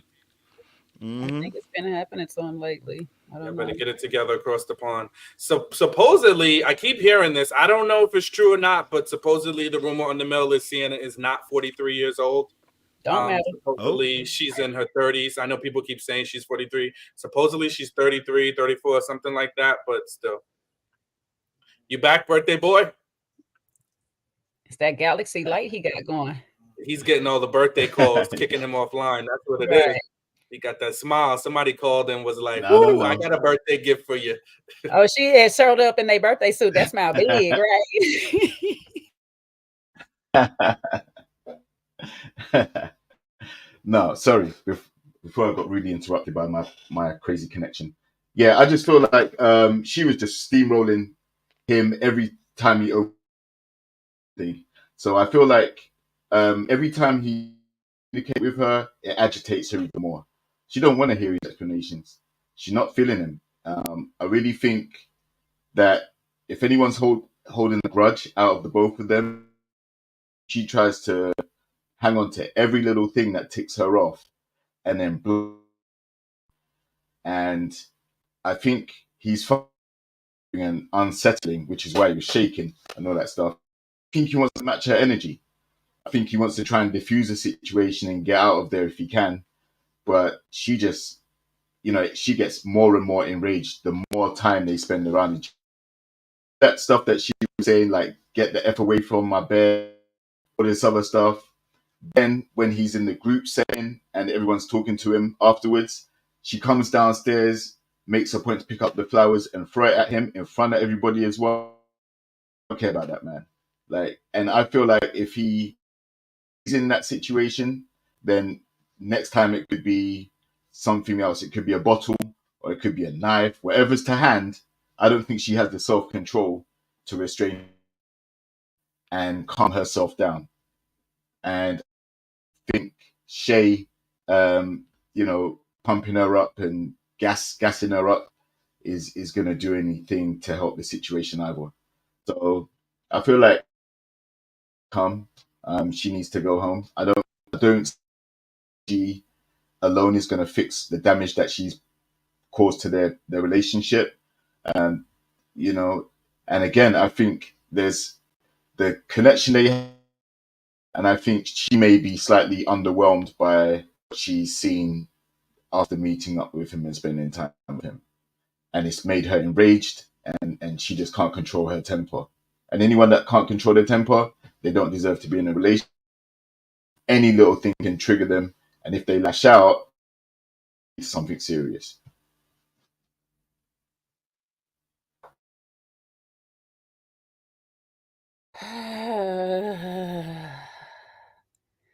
We just can't get right, can we, people? Sheesh. So the self-proclaimed great communicator, has the worst communication tactics in the world. Communication comes with listening. She don't do very well. Communication comes with effective, basically communication, but effective, talking back, being able to calmly express your points back to somebody. She don't do that either. Communication comes with patience enough to listen and hear the other person out without interruptions. She don't do that either. But she's the self-proclaimed on this show great communicator. Y'all just sit with that for a minute, okay? Because I just don't understand how such a great communicator is the one running around the house screaming at the top of her lungs and eventually throwing things at people. I mean, I guess you're getting your point across that you do not like this man, but you could have said it a lot more easier. Like, you could have did a lot less things. You insulted this man, yet he's supposed to just deal with you, as she put it. This is me. If you don't like it, you could leave it. And I know y'all keep saying zero self-awareness, but it's something there because she's heard this before. She said it several times. When Brandon said something, oh, 3 other people said that. When her friend told her something, story of my life. So you've been told about yourself several times, but you don't feel like you're a problem. That is the problem. But the common denominator in all your situations that you speak on is you. All of these people that have told you these things can't all just be the crazy ones and they don't know what they're talking about and I don't have a problem. No, sis, you have a problem. Because if you're sharing your vulnerable moment and your first go-to reaction to them laughing is to call them out their name, your issue's a little bit deeper than, you know, most people. And I'm just going to tell you that right off top, because most people is just going to just shut down really and not say anything to that person anymore. It's just like, okay, you take me for a joke right now. All right, cool. But you trying to say that because he constantly told you that you are inconsistent, and he also laughed when you were being vulnerable, that he is a B. Well, when he was being vulnerable, you took his vulnerable moments and spread it through the whole house. When he tried to be vulnerable with you any other time, you always want to start screaming and yelling and not give him a chance to speak at any other time. He come into your room at a chill time. He thinks you cool. He come into your room, but like Sean said, you've been sitting on this thing and thinking about it in your head. Now, oh, you call me boring. He didn't call you boring, sis. He said he was bored in the position. That doesn't relate to you being boring. So yes, again, you don't listen very well, because you would have heard him say, this is boring. He could have been talking about the whole thing, that you're sitting on his stomach and he feels like, oh, this is what would be doing if I was just at home with my girl watching TV. Because literally he went into that saying, it's like, just give me a remote control and I can watch some TV right here. It was boring to watch. I'm sorry. So if you feel like he called you boring, yes, then I feel like you're boring too, because it was boring for you to sit there right there on his lap to me. Now, do I feel like you're the only problem in this situation? No, I don't. I also feel like he's a problem in the situation, because at some point, sir, you don't have to be overly aggressive, but you can be assertive. You can sit here and say, hey, you cut me off about 3 or 4 times already. I'm trying to express my point. Do you want to hear me or not? You don't have to be rude with her back to get your point across. You can simply say, listen, you're going to give me a chance to talk. If you're not, then I'm just going to go ahead and leave this conversation all alone. And we don't have to have a conversation at all. When you're ready to talk, you can come talk to me like a man. You're not going to be yelling at me and none of this stuff like that.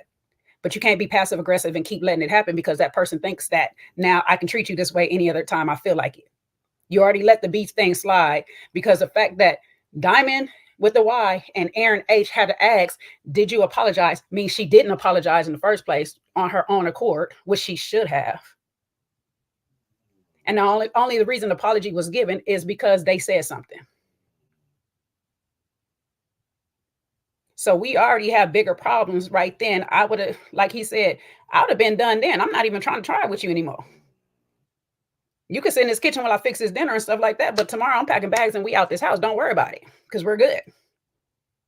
Because if you didn't feel like what you did was disrespectful to me, then there's no need for apology. Don't waste your time. If you went to sleep the whole night and woke up, and now we're here somewhere in midday and you still haven't given me an apology until somebody else asked you, don't save it. Just go ahead and save it. We're good. Because I don't feel like you mean it at this point anyway. Every time she cuts you off when you're trying to have a conversation, just say, ma'am, do you want to hear me or not? Do you want me to answer your question or not? Because you keep asking me a question like this. I can answer you if you stop.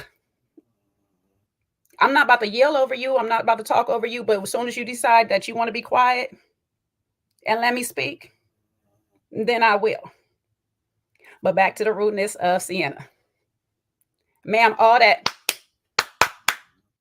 Ain't no woman about to talk to you. Child, a kid might not even talk to you, might not address you either. You know what I'm saying? Because you're being highly rude.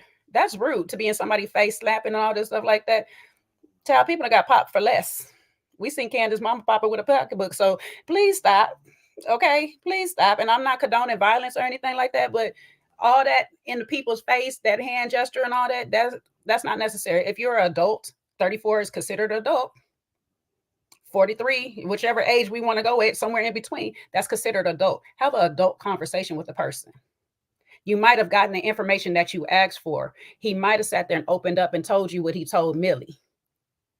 But let's not forget that you had a whole conversation with Greg and not act like you wasn't down to him in the conversation with Greg. That's the only reason why you feel like he's downed you in the conversation with Millie. If you ain't doing people dirty, you won't feel like people doing you dirty. Let's address that part. I don't know what's going on inside of you that got you so triggered and wired up when people say some corrective criticisms to you. But you might want to work on that if you actually want to have a successful relationship, and work on the communication that you say you're so good at, because that listening skill is very, very terrible. Very terrible. Child, about 4 or 5 different people in the house gave you things, they told you things, and you interpreted every single way that you wanted to. They told you when the person's holding the pick, they get to speak. That went wrong. He said the exercise and stuff was boring. Oh, he calling me boring. You hear when people agree with you, though. That's the crazy part. You hear that part. You hear when people agree. That's wild. So, ma'am, I need you to get you some help. As Sean say, don't waste a therapist's time to just going up in there and not actually seeking the help and just want to talk. But go in there and really work on yourself. I really feel like you don't need to be in a relationship right now. I don't know if this man makes you feel intimidated because he's well versed, he's traveled or whatever. I don't know. I don't know if the thought of being a stepmom makes you feel some type of way, then you shouldn't have been in this relationship in the first place. And I'm gonna say it again. If you feel like a person is a certain thing beneath you, a B, as you want to call them, why are we entertaining that in the first? Once you found out that he was less than whatever you looking for, you should have left it alone. Why we continue to have these conversations for 9 to 10 months or whatever? So I don't know. I think they just need to both be off the show at this point and go ahead and carry on.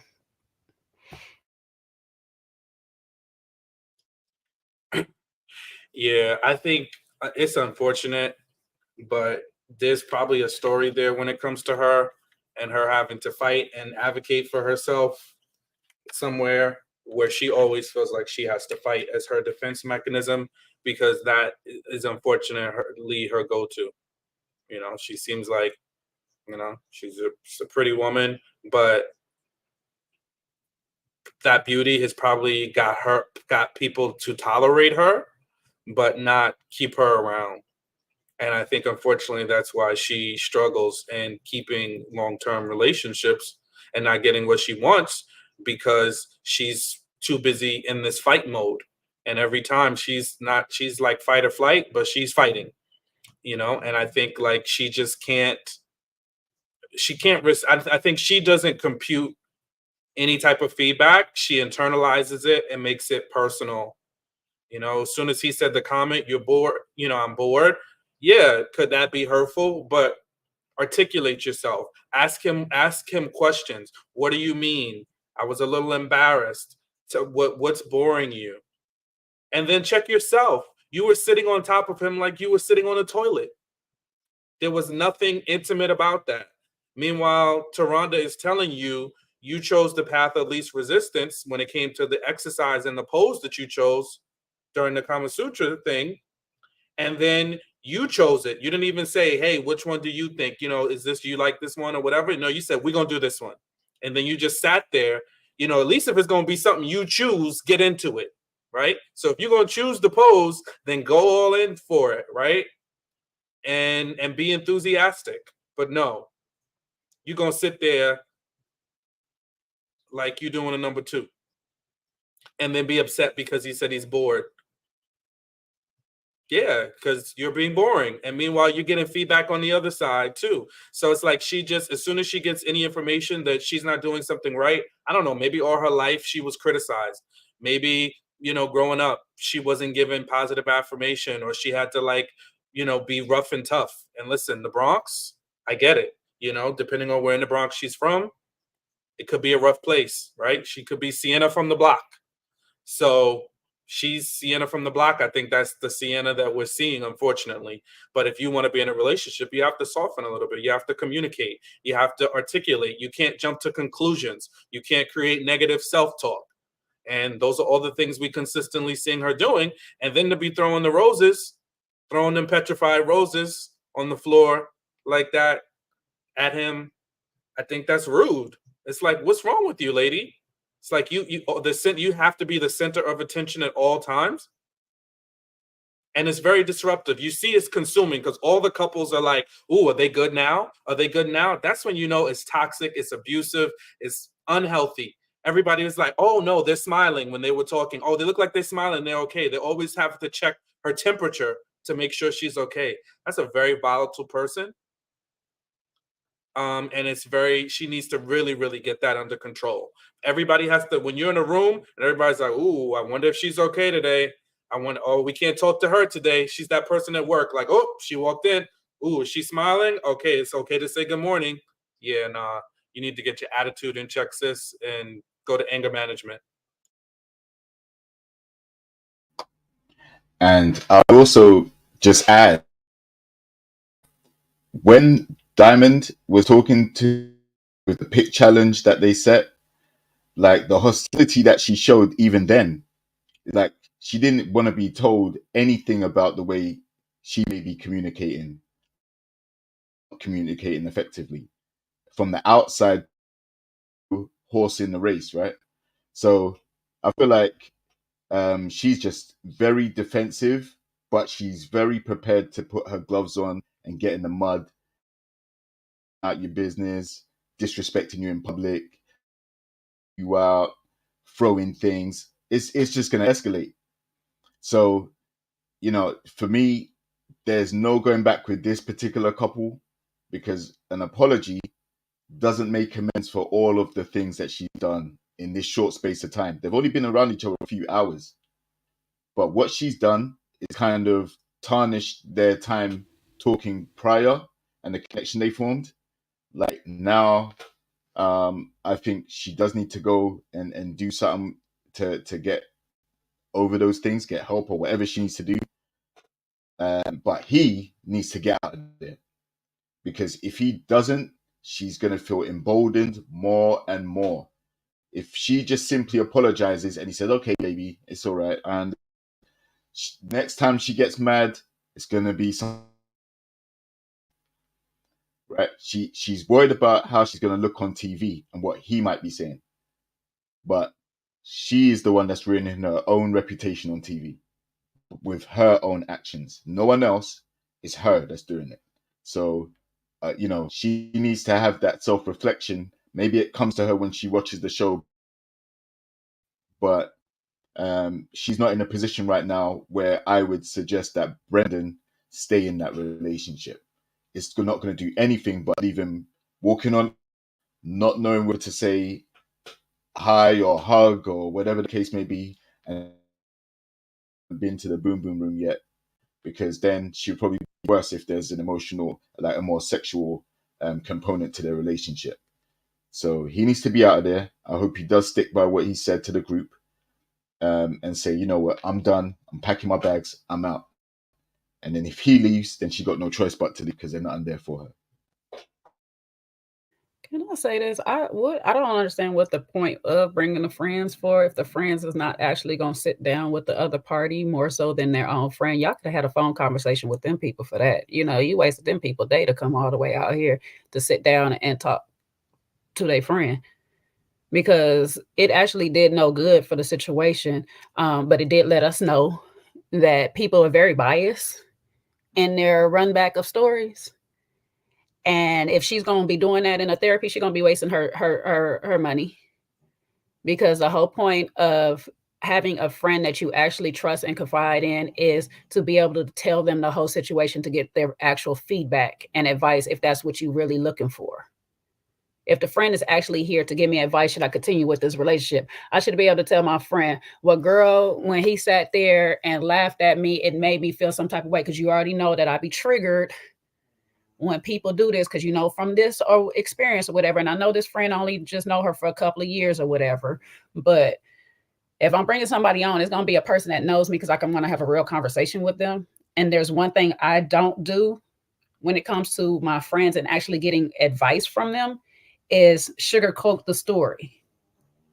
I'm not going to tell you I have truth. I'm not going to make myself look like the victim so I can just have you on my team. You're already on my team, so I don't need to rally you up. I need to actually get some real feedback. Like, "Girl, am I tripping? What am I? Is it me? Am I doing something wrong?" It was convenient how she left out. She called him a B. But she want to go ahead and oh, he was talking about me to another woman. Did you mention that you was talking about him to another man?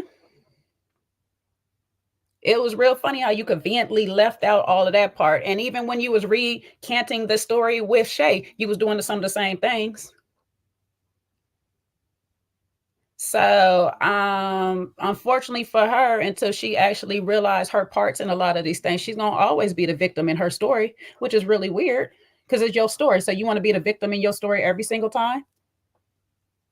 Everybody else does you wrong and you just such a good person that you don't understand why they're doing you like this. But you've heard from 3 different people, and now Brandon is making the 4th that you're inconsistent. That didn't give you a pause like, why do these people keep calling me inconsistent? Your friend comes in and says something along the lines of, or you tell your friend that me and him been arguing and stuff, and somehow she says something that makes you say, oh, story of my life. So don't you want a better life?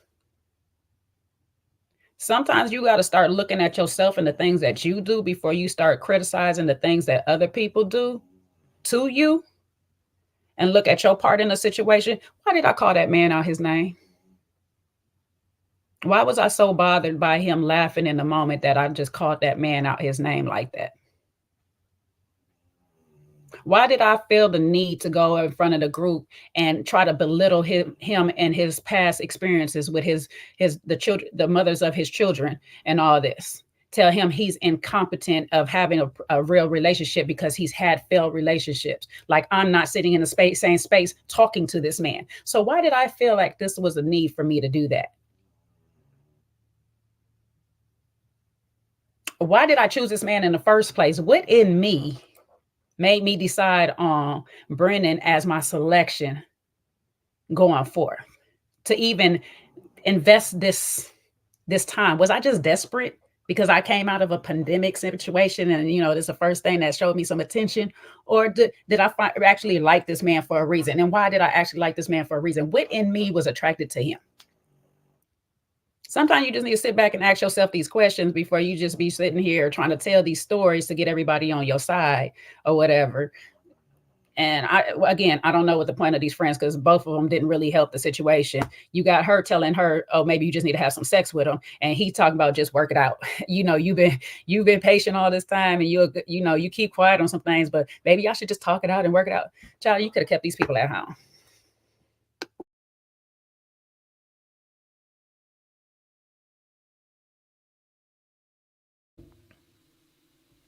Any more additions? I'll just say this as well. Listen, with the whole intimacy challenge, you failed it. I'm talking to her directly. You failed it because you didn't put any effort into choosing a position that was going to bring about the best connection or the best way to build a connection. You literally just chose the first thing just to get it over and done with. And the position you chose, you had your back to him. There was no eye contact. There was no embrace. There was nothing that's going to pull you into an intimate setting with him. Nothing at all. So that's what he was saying was boring. He's staring at the back of your headpiece. Couldn't even see your pretty face. You didn't even want to give him that because you're not feeling him like that. That's why. So now you're triggered because he wasn't into it. Like he thought he was born. He was literally just laying on his back. That's all he was required to do for that intimacy challenge. So that's why I feel like she scuppered any opportunity to kind of build that closeness because she chose the position. He just went along with it. And that's where I think his main problem is. He's one of these guys that will just go along with it. And it's not going to keep the peace though, because she's going to keep piling on and on and on. No matter what you do to appease her, it's never going to be enough.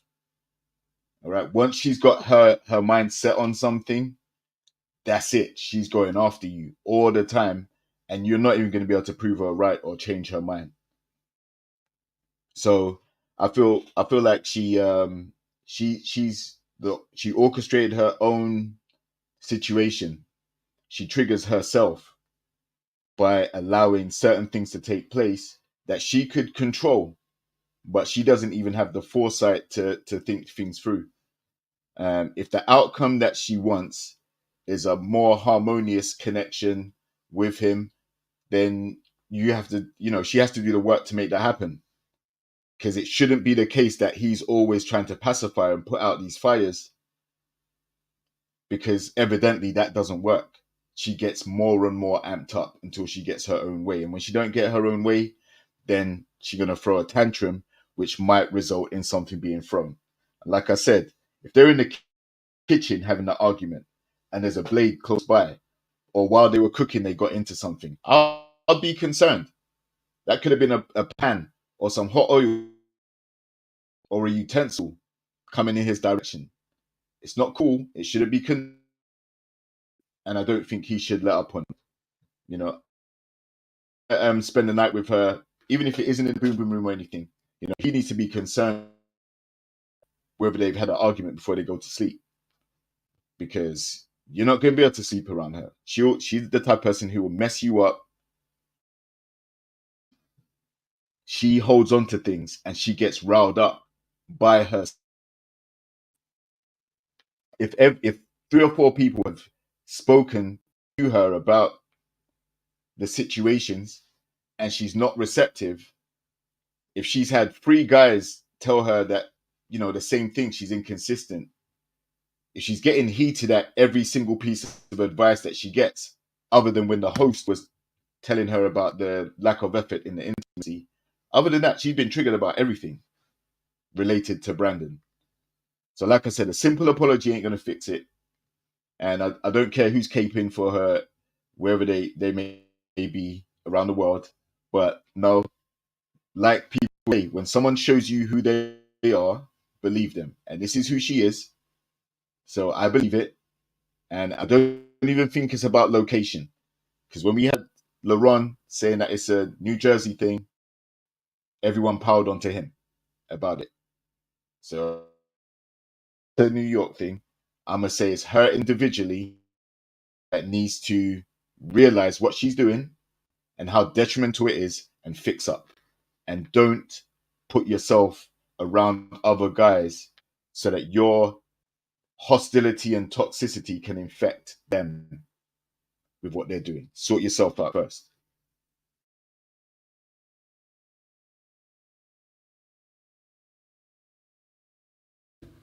Any more thoughts, guys, before we bring it to a close? I was gonna say this last question, the Delilah. I mean, those last things. Okay, tell her. Okay, Dominique, Lady Dominique. Okay, she wanted to go out with a bang. She did. She not making herself look good for the future men out there. Okay, because if they are watching this, which they probably ain't, but if they are, they're not about to put up with this either. She gonna get temporary Gregs. That's what she gonna get. She gonna get the Gregs that just want to get in and get out or whatever. But ain't nobody about to sit here and put up with somebody that keep want to just tell you that this is me, that's my attitude. You just got to deal with it. You got to fight through it. You got to prove your love to me. No. Go fix yourself, ma'am. Go fix yourself. You need to be single. She need to stay single anyway. So hopefully ain't nobody jumping in her DMs anyway. She need to be single for a little while. She got a lot to work on. Especially if she thought this was a good idea. Let's go out with a bang. Let me throw some flowers. Let me get a assault charge up on me or something. That's wonderful. That's great.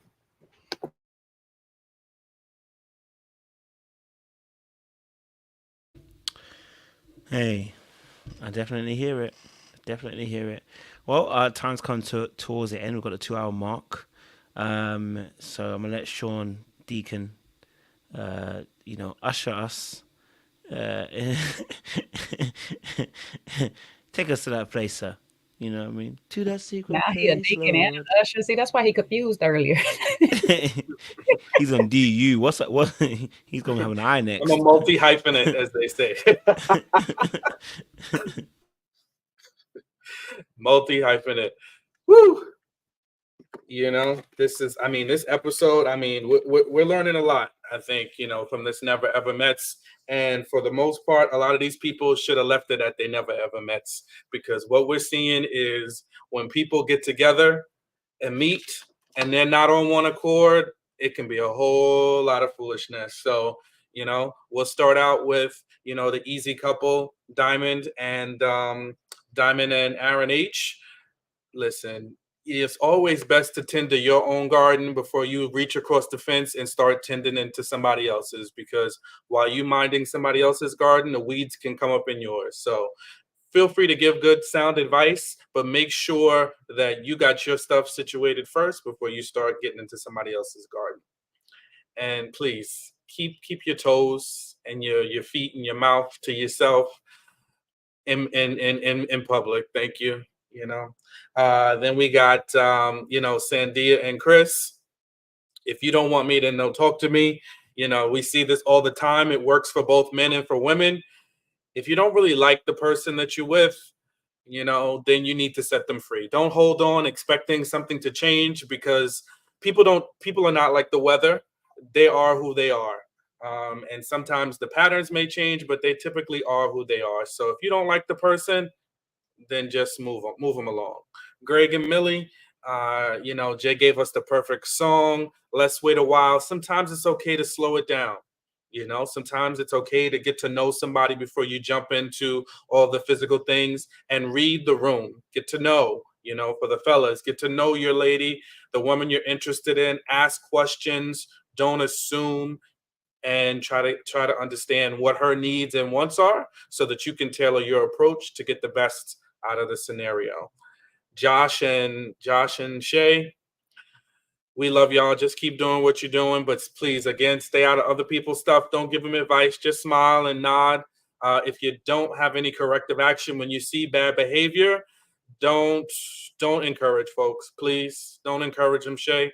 You need to call out bad behavior when you see it, and not continue to make someone feel like they are encouraged to act out in a very bad way. Last but not least, we got Sienna and our poor boy Brandon. Look, first advice is to Brandon: all you need is one good red flag, one good stop sign, one good red signal to move on. And don't continue to expect somebody to be something they're not. When you see a hurricane, believe it's a hurricane and move around. Don't continue to go into the eye of the storm, my good brother. And Sienna, get help, please. Get help. Back to you, Coach. Thank you, Sean. I appreciate that. Listen, audience members, it's been an amazing time. Good conversations. We've enjoyed ourselves tonight. Look, make sure you guys are liking, sharing, and subscribing. As always, we appreciate you. And I like to just say as well, thank you for joining us as members as well. It's always good to have you guys in the conversation. And have some fun as well. Listen, whoever you support on the show, keep it cute, keep it class, keep it kosher as well. We're trying to be more graceful in this season. Trying. And listen, it takes work. So listen, we're all trying to get to that same destination, okay? All right. So just have a bit of grace for each other as well. But listen, last but not least, don't forget as well, guys, I'm doing some great coaching. My diary is booked for the next 2 weeks. So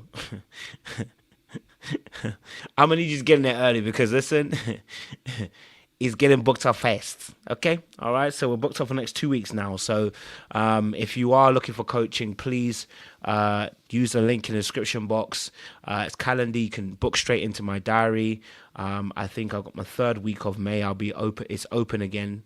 It's not much appointments in there, so do start booking yourselves in there as well, please. Like I told you guys already, listen, I'm trying to give you guys the first dibs, because once this goes beyond, I haven't promoted this anywhere else, by the grace of God, once this goes beyond this YouTube, it's gonna blow. You will not see me again. I'm just gonna I'm just gonna tell you the truth. When I hit that level, I'm gonna be bougie. I won't have no space. You know what I mean? So, all jokes aside, I do actually want to help as many people as I can. And I want you guys, if you watch me, you follow me, like you have direct access to me straight away. Like, click on that link straight away, book yourself in, and take advantage of me while we can. Because once the price goes up, the price goes up. You know what I mean? Once you reach that level, do you know what I mean? So, I want you guys to take advantage of me while we're in the season, while I was in this place. Take advantage of me, get in there, book yourself a session. You pay according to whatever you feel the service is worth. And I really want to be able to help as many people as I can. But the fact that I'm already booked 2 weeks in advance already is telling me we're moving with speed. I don't want you to waste time. Okay? So get yourselves in there. But listen, other than that, we're really appreciative of that as well. And I will be reviewing a new show. There's a new show that's coming on May 15th. I can't remember what it's called, but it's got some Ghanaians in. And I said, what a wonder. They're in Ohio. And I said, wow, fantastic. So I'll be reviewing that show. I don't know what it's called. If anyone knows what it is, then definitely I'll let you guys know. But yeah, listen, make sure you guys like, share, subscribe. Click on that bell button for notifications. Oh, did I forget something, Sean? Did I forget something? Summer House. Did you say Summer House? I didn't say Summer House. Jay, we doing Summer House tomorrow? Tomorrow we're doing Summer House. I like how you start scratching your head right there and stuff, talking about a week. Me and Sean are doing Summer House tomorrow. I will be joining for like 15 minutes. Absolutely. Me and Sean are doing Summer House tomorrow, bro. Another round. We'll be doing it. Kojo may be in attendance. So if y'all don't see it on his platform, please come over to another round. We'll be reviewing Summer House. Okay. What time are we doing it? Is we doing it 4 p.m. 4 Eastern? Mm-hmm. And Eastern. guess who caught up on all the episodes now too? Anyway. Yes, so she felt left behind like I did. I hear it, Seaway. 4 p.m. Eastern, 1 p.m. PST. So yeah, we'll be there tomorrow. Be here, be square. Listen, 4 p.m. EST, guys, on Another Round's channel. You can see on Jay's there, Another Round on her YouTube channel. 4 p.m. EST will be doing Summer House. And very soon as well, Sean will be doing full-time YouTube too at this rate. He'll be joining us too at this point. Come and join us, Sean. He can give us some banking information. Shoot. I'm about to hit Kojo's chest. Are you prophesying now? In the name of Jesus.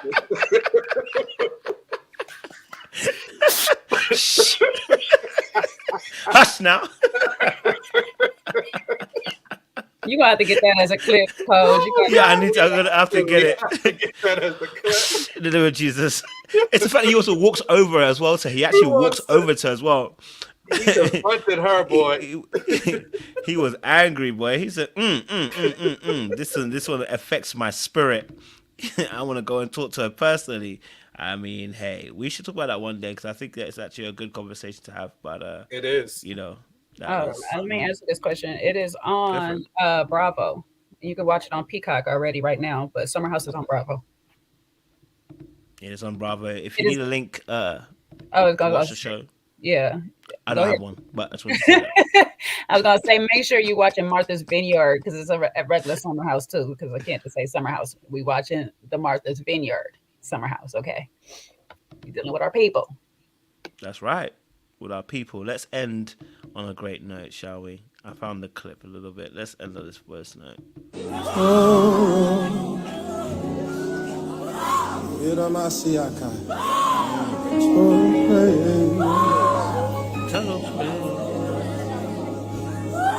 I live my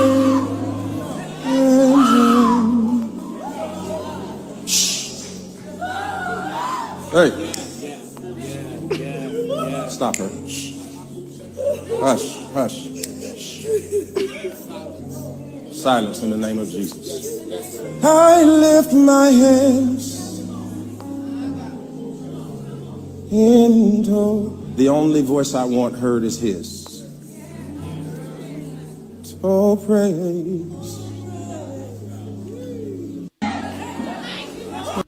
Can't lie, you know what? She was ruining a really good moment. I can't lie to you. The song was, when that music just gets that beautiful place, you just hear a little, and and I can't lie to you. Sometimes it does frustrate me when I hear the. It's the most annoying. I can't lie to you. Sometimes it is annoying. Oh, you're hearing a shrill. Ah! It's like, okay, listen, the demons are not attacking you. We know they're not attacking you, darling. You want to purge. But it's just, I mean, come on. Sometimes I don't want to hear it, man. So, you know what I mean? Yeah. I don't know. We gotta dive into that. You know, what's the proper way to correct somebody in church? You know, we gotta talk about it. Definitely. I don't know. It sounded like he had to wake her out of. Wake up! Hush! Hush! Hush! Yeah, Rush. And then he had more commentary. Yeah, to say that's the part that killed it. Yeah. Oh, I would have. Because I was like, the only voice I want to hear is God, and then started talking. I was like, sir, you should. He said, because he preaches after, like, for 2 minutes after, innit? He goes, someone saying, like, what was he saying? He's saying, like, I can't remember what he actually said. Oh, some of you are screaming. Some of you are too ready to scream rather than letting God do what He do. And I said, you know what? He's right. Some of you are screaming, and you're gonna be here again next week screaming again, which means it's not working. I need you to hush in the name of Jesus and receive what you need to receive. That's what he should have told her. He should have told her receive instead of telling her to hush. Maybe she would have changed her position. Who knows? You know what I mean? Yeah. Someone said Jesse's been warned about this. I can't lie to you. I'll be honest with you, my spirit didn't take to him. I don't know what it was, but I never wanted to make a judgment. I just said, hey, my spirit sometimes doesn't take to people, and it is what it is. So I don't want to judge him on this clip. But it's in the name of Jesus for me. Like, don't do that. Don't do that. He was fed up. He was fed up with her. I could not. I've never seen anybody got. He said, you ain't got but one time to talk to me that way. I come right out of that spirit and get to tussling. Now we got to throw hands. Square, brother, square. In the name of Jesus. Now I got to throw hands. Bow. Now, how about that? That coming, John said, you better try Jesus. Don't try me. You prophesied that. Exactly, right? Try Jesus, because I got hands. Yeah. Hush. Be more patient than I am. Okay, work. You know, I could have looked at the you just got to tell me once to be quiet, but all that extra talking, now you want to fight. Yeah. You want to fight me now. Listen, I personally, I was looking at it, I was like, I don't know. I think either way, I just think that maybe it wasn't the right way to shut it down, but it had to be shut down if you don't want it to go on. I just think he could have been smarter about it and just said, listen, I need everyone to be silent. You know what I mean? Everybody go on mute. If people can do it for Beyonce, they could have done it for you. Because the name of Jesus is above Beyonce. So you could have done it that way. But, you know what I mean? But he chose to single her out and then go to her. Don't let her fans hear that, okay? I'm going to say it again. Jesus is above the name of Beyonce. Argue with him. Don't argue with me because that spiritual warfare is real. All right. On that. No. Don't call them out now. Please leave them. Where they at? Don't antagonize them now. All right. Where they at? You know you don't. Silence in the name of Jesus. Form of beast. But yeah, the word. Well, if we're going to talk about it, I won't go into it. But the word on the curve is that she does that every Sunday. That's supposedly. That's what I heard. Yeah. Yeah. I heard that shit every Sunday. Which is probably why he was fed up. But he probably should have dealt with it behind the scenes. Yeah. You know what I mean? But I guess these preachers are showing their frustration because Kim Burrell, she be telling people to be quiet. She told this woman to stop singing. Hush. She was like, my voice is the only voice. Yeah. Right when this That woman was got wild. Have you seen that clip? Did you That see was the clip? Yeah, I did. That was wild. That was wild. And then invited her to come back up and sing. Oh, you quiet now? It's like, Kim Burrell is notoriously she gives people to work verbally. Oh, these people, man. Oh, gracious. All right, we're going to get out of here. Listen, audience members, thank you so much. Make sure you guys like, share, subscribe, click on the bell button for notification of uploads. We appreciate you guys. Stay locked, stay loaded. We'll see you again very soon.